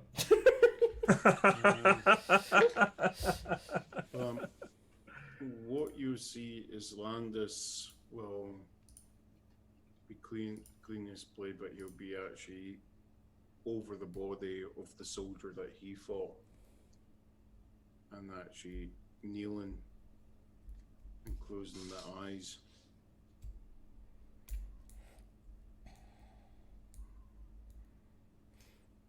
And he's walking off. Right. Next week, we will continue from here. But now it is officially the end of the session, and you guys, it's time for a few minutes of banter. We are also 40 minutes beyond schedule.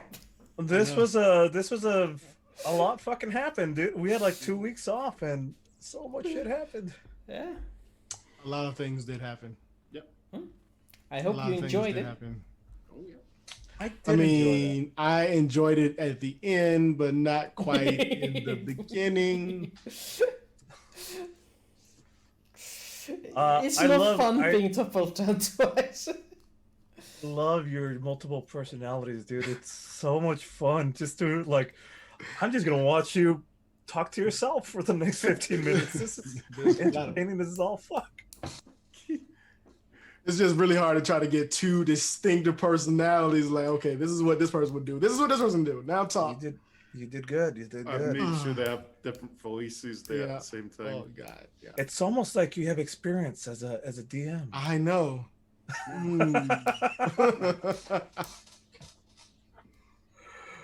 I suppose this is one of those games where every single one of us as players is a DM at some point, level, yeah. huh? Yeah.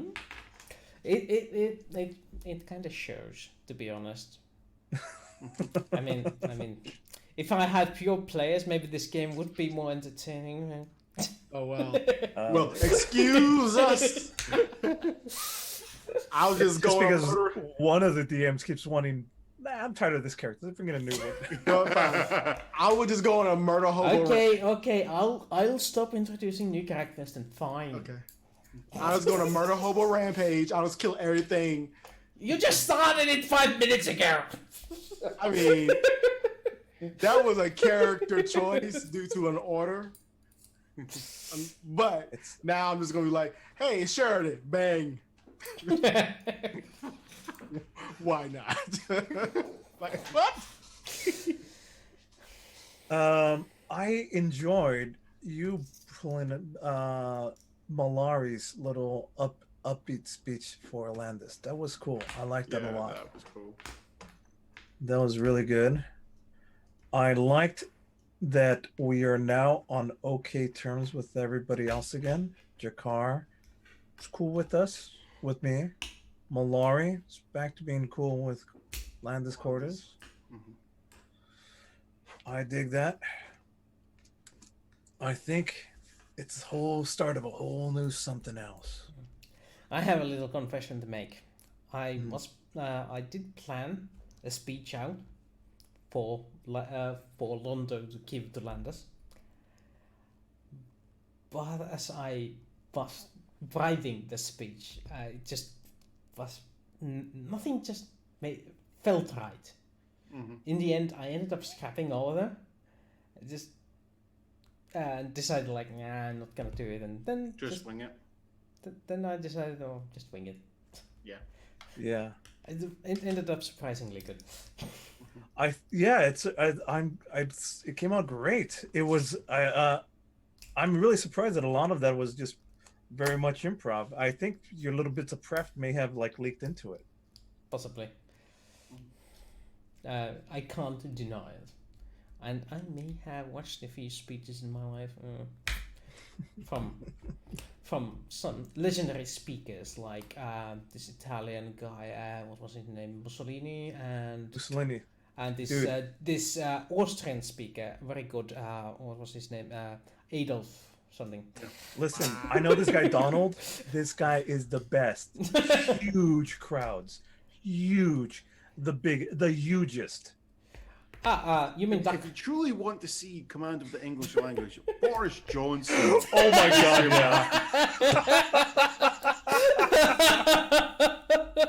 Yeah. You guys are killing me. I mean, I'm going to have to just leave here because you guys are killing me. He was a professional reporter. I'm turning fucking red. Laughing so hard. So you're becoming the smoke? Oh my goodness. Yes. No, if you actually, an interesting one to actually listen to was, in real life, actually, I admired John Smith because he was the Labour leader before Tony Blair. Oh, that John Smith, because there is several of those. Yeah.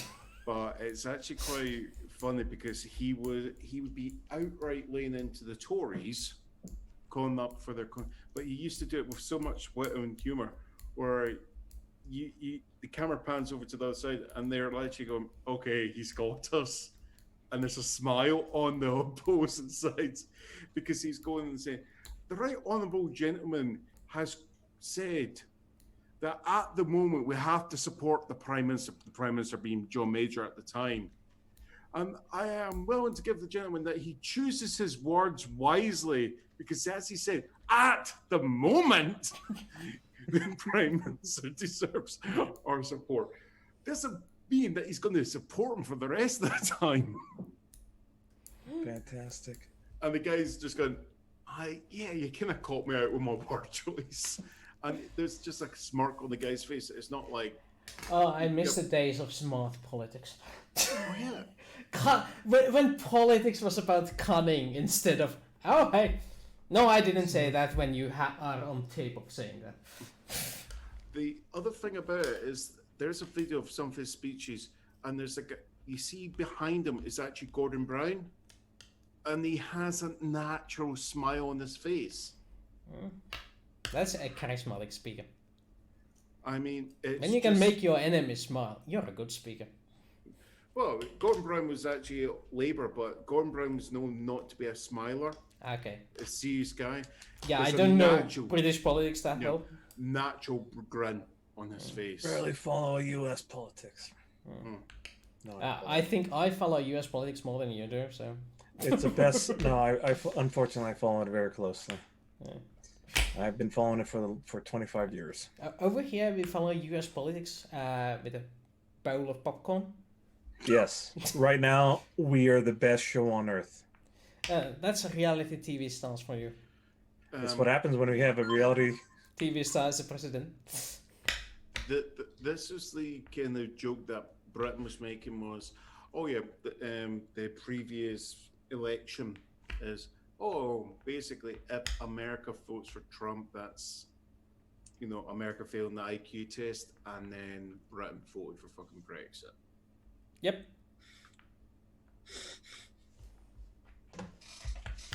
Well, anyway, I think we've dragged this evening far enough already. I do have places to be in the morning, so... Yep. Oh yeah, it's like fucking 3 a.m. for you guys, huh? 2 a.m. at the moment, so midnight for some other people. But I thank you all for coming. It has been a blast of a session. I do not anticipate that you would deal with the power armor that easily, but then I guess I should have. That was not easily full. That was difficult as fuck. That was nearly ripped from alone. Yeah. Had he not grappled, it would have been a wrap very quickly. Pick up the Gatling gun. I threw a grenade at him. I shot like full auto at it. Pick up the Gatling rounds to fucking rip it a half. Oh, hello, Babcom. Nice seeing you. The first time I seen you on chat. Yeah. Good to have you on board. Hope you enjoyed the show. Yeah. As a new person, what's it like in Slovakia, and did you enjoy the show? Please tell us honest opinions, and we promise to get heard if it's a bad one. Tell us. I mean, no. I'd be sad. I like how the last 3 or 4 sessions have been like leading up to this super badass moment. That was cool. I am glad you enjoyed that because I had fun doing it. Yeah, there was a lot happening up to this point. You just clicked on the end. Love your name, by the way, Babcom. Yeah. Is perfectly spot on for this channel. There's 100% is. I was thinking the exact same thing.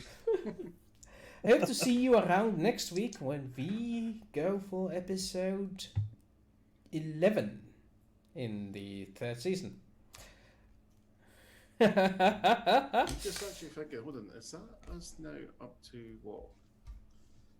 Is Where are this we our at now? 60th session of this, at least? That's 22 sessions per season, so 22 plus 10, Okay. so 54. This is the 54th episode. Okay. I'm sorry, I was thinking more. We are like about halfway 25. through the series. But we're talking about us. Yeah, but we have been going exactly along the same lines. We have as many episodes of this show as there have been episodes of the Babylon 5 show that we're following. We're doing That's true. show by show. So, on top of that, we have a few shows that are not Babylon 5 related. So, that's nice. And hope to see Babcom on our Discord server. Should be down below there. And, or on our homepage, which also should be down there. There should be some recordings of the old shows, and the YouTube channel should be almost up to date. Almost. Nice. Well, happy Saturday for you guys. Yep. Yeah. Yeah. Oh no, actually Sunday now, but okay. Oh yeah, Yep. that's right. Sunday for you. It's still So- Saturday for me, just. By the way, moments. Sunday, unusually for this year, looks promising. So I expect to see you here soon.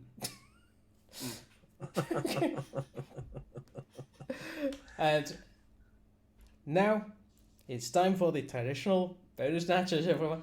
Bonus nachos, everyone. Bye-bye. Bonus nachos.